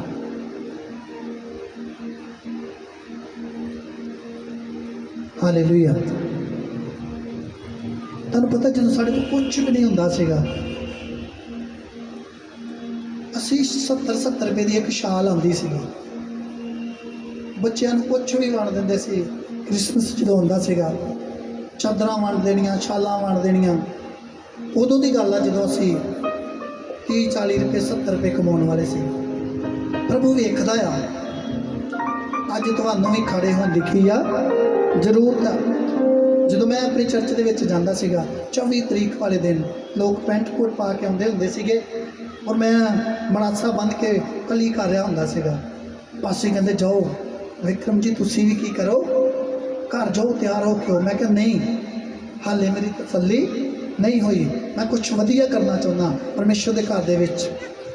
ਔਰ ਅਗਲੇ ਦਿਨ ਮੇਰੇ ਵਾਸਤੇ ਇੱਕ ਗਿਫਟ ਤਿਆਰ ਹੁੰਦਾ ਸੀ, ਸਟੇਜ 'ਤੇ ਬੁਲਾ ਕੇ ਤਾਲੀਆਂ ਵੱਜਦੀਆਂ ਸੀ। ਉਸੇ ਚਰਚ ਦੇ ਵਿੱਚ ਫਿਰ ਮੈਨੂੰ ਕੁਰਸੀ ਮਿਲਦੀ ਸੀਗੀ, ਅੱਗੇ ਬਿਠਾਉਂਦੇ ਸੀਗੇ। ਜਦੋਂ ਕੋਈ ਮੰਤਰੀ ਆਉਂਦਾ ਸੀਗਾ ਉਹਦੇ ਨਾਲ ਖੜਾ ਕਰਦੇ ਸੀਗੇ। ਹਾਲੇਲੂਇਆ। ਫਿਰ ਮੈਨੂੰ ਕੌਮ ਦੀਆਂ ਜ਼ਿੰਮੇਵਾਰੀਆਂ ਮਿਲੀਆਂ। ਅਸੀਂ ਬੱਤੀਆਂ ਆਪਣੀਆਂ ਗੱਡੀਆਂ ਤੇ ਲਾ ਕੇ ਜਾਂਦੇ ਹੁੰਦੇ ਸੀਗੇ।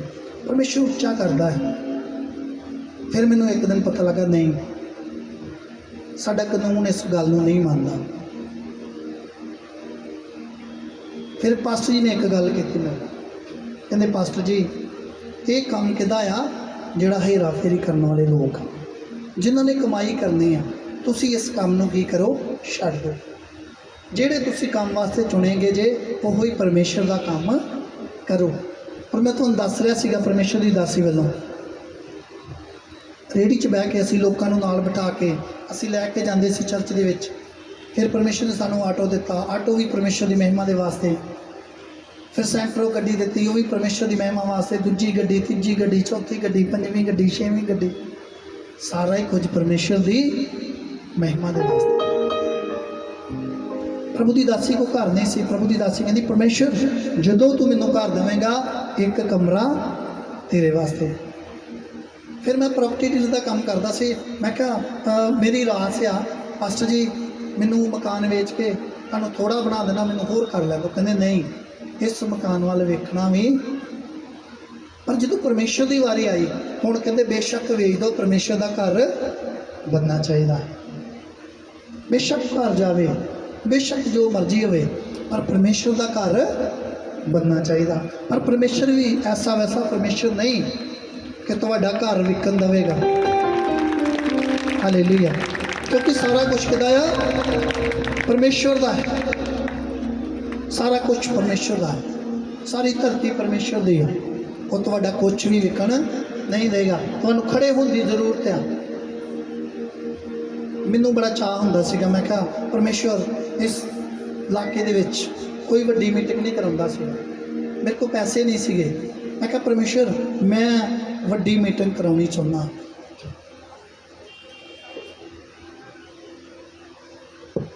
ਜਦੋਂ ਅਸੀਂ ਪਹਿਲੀ ਵਾਰੀ ਵੱਡੀ ਮੀਟਿੰਗ ਕਰਾਈ, ਮੈਂ ਕਿਸੇ ਦੇ ਕੋਲੋਂ ਪੈਸੇ ਫੜ ਕੇ ਡੇਲੀ ਬੇਸ ਤੇ ਕਰਵਾਈ। ਤੇ ਤੁਹਾਨੂੰ ਮੈਂ ਦੱਸਣਾ ਚਾਹੁੰਦਾ ਪਰਮੇਸ਼ਰ ਕਿੱਡੇ ਕਿੱਡੇ ਵੱਡੇ ਕੰਮ ਕਰਦਾ। ਇਸੇ ਬਾਜ਼ਾਰ ਦੇ ਵਿੱਚ ਮੈਂ ਡੇਲੀ ਬੇਸ ਦਾ ਆਪਣਾ ਵੀ ਕੰਮ ਕੀਤਾ। ਪਰ ਜਦੋਂ ਮੈਨੂੰ ਪਤਾ ਲੱਗਾ ਕਿ ਬਾਈਬਲ ਦੇ ਖਿਲਾਫ ਆ, ਮੈਂ ਉਸੇ ਵੇਲੇ ਛੱਡ ਦਿੱਤਾ, ਮੈਂ ਬੰਦ ਕਰ ਦਿੱਤਾ। ਸਭ ਤੋਂ ਪਹਿਲਾਂ ਇਸ ਇਲਾਕੇ ਦੇ ਵਿੱਚ ਹਾਲੇਲੂਇਆ ਪਰਮੇਸ਼ਰ ਤੁਹਾਡੇ ਹਿਰਦੇ ਨੂੰ ਵੇਖਦਾ ਹੈ। ਤੁਸੀਂ ਪਰਮੇਸ਼ਰ ਵਾਸਤੇ ਕੀ ਕਰਦੇ ਹੋ? ਤੁਸੀਂ ਕਿੱਦਾਂ ਚੱਲਦੇ ਹੋ? ਜੇ ਤੁਸੀਂ ਪ੍ਰਭੂ ਦੀ ਦਾਸੀ ਗੱਲ ਕਰ ਰਹੀ ਸੀ, ਜੇ ਤੁਸੀਂ ਭਵਨ ਦੇ ਵਿੱਚ ਨਹੀਂ ਆਉਂਦੇ, ਨਹੀਂ ਮੈਂ ਛੁੱਟੀ ਨਹੀਂ ਕਰਨੀ, ਫਿਰ ਅਗਲੇ ਦਿਨ ਬੁਖਾਰ ਵਾਸਤੇ ਛੁੱਟੀ ਕਰਨੀ ਪੈਂਦੀ।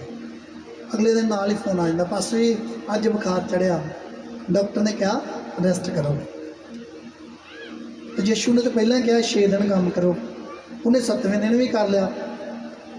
ਕੀ ਕੀਤਾ? 7ਵੇਂ ਦਿਨ ਵੀ ਪਰਮੇਸ਼ਰ ਦਾ ਭਵਨ ਨੂੰ ਛੱਡ ਕੇ, ਪਰਮੇਸ਼ਰ ਦੇ ਹੁਕਮ ਨੂੰ ਤੋੜ ਕੇ 7ਵੇਂ ਦਿਨ ਕਿੱਥੇ ਗਿਆ? ਕੰਮ ਤੇ ਗਿਆ ਹੈ। ਪਰਮੇਸ਼ਰ ਦੇ ਕੰਮਾਂ ਨੂੰ ਕਰਨ ਦੀ ਜ਼ਰੂਰਤ ਹੈ।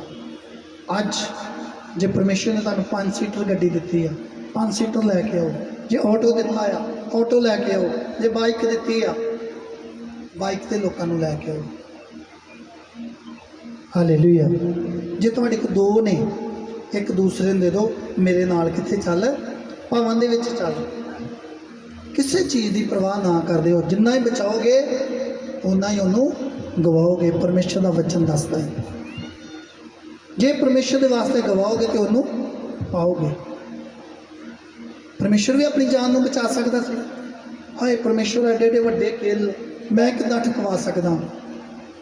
ਇੱਕ ਵਾਰੀ ਪਰਮੇਸ਼ਰ ਨੇ ਕਿਹਾ, ਯਿਸੂ ਮਸੀਹ ਨੇ ਕਿਹਾ, ਕਹਿੰਦਾ ਪਰਮੇਸ਼ਰ ਹੋ ਸਕਦਾ ਇਹ ਪਿਆਲਾ ਮੇਰੇ ਤੋਂ ਟਲ ਜਾਵੇ। ਫਿਰ ਵੀ ਉਸੇ ਜ਼ਮਾਨਾ ਜਲਦੀ ਜਲਦੀ ਕਹਿੰਦਾ ਨਹੀਂ ਪਰਮੇਸ਼ਰ, ਫਿਰ ਵੀ ਮੈਂ ਚਾਹੁੰਦਾ ਤੇਰੀ ਹੀ ਮਰਜ਼ੀ। ਜਦੋਂ ਅਸੀਂ ਪਰਮੇਸ਼ਰ ਦੀ ਮਰਜ਼ੀ ਨੂੰ ਪੂਰਾ ਕਰਦੇ ਹਾਂ, ਪਰਮੇਸ਼ਰ ਸਾਡੇ ਨਾਲ ਖੜਦੇ ਆ। ਹਾਲੇਲੂਇਆ। ਸੋ ਪਰਮੇਸ਼ਰ ਦੇ ਵਚਨ ਪੜ੍ਹੇ ਤੇ ਸੁਣੇ ਜਾਣ ਤੇ ਆਸ਼ੀਸ਼ ਤੇ ਬਰਕਤ ਹੋਵੇ। ਆਓ ਅਸੀਂ ਮੰਗਾਂਗੇ ਪਰਮੇਸ਼ਰ ਅੱਜ ਦੇ ਵਚਨ ਦੇ ਦੁਆਰਾ ਮੈਂ ਬਚਾਇਆ ਔਰ ਛੁਡਾਇਆ ਜਾਵੇ। ਮੰਗਣ ਦੀ ਜ਼ਰੂਰਤ ਹੈ।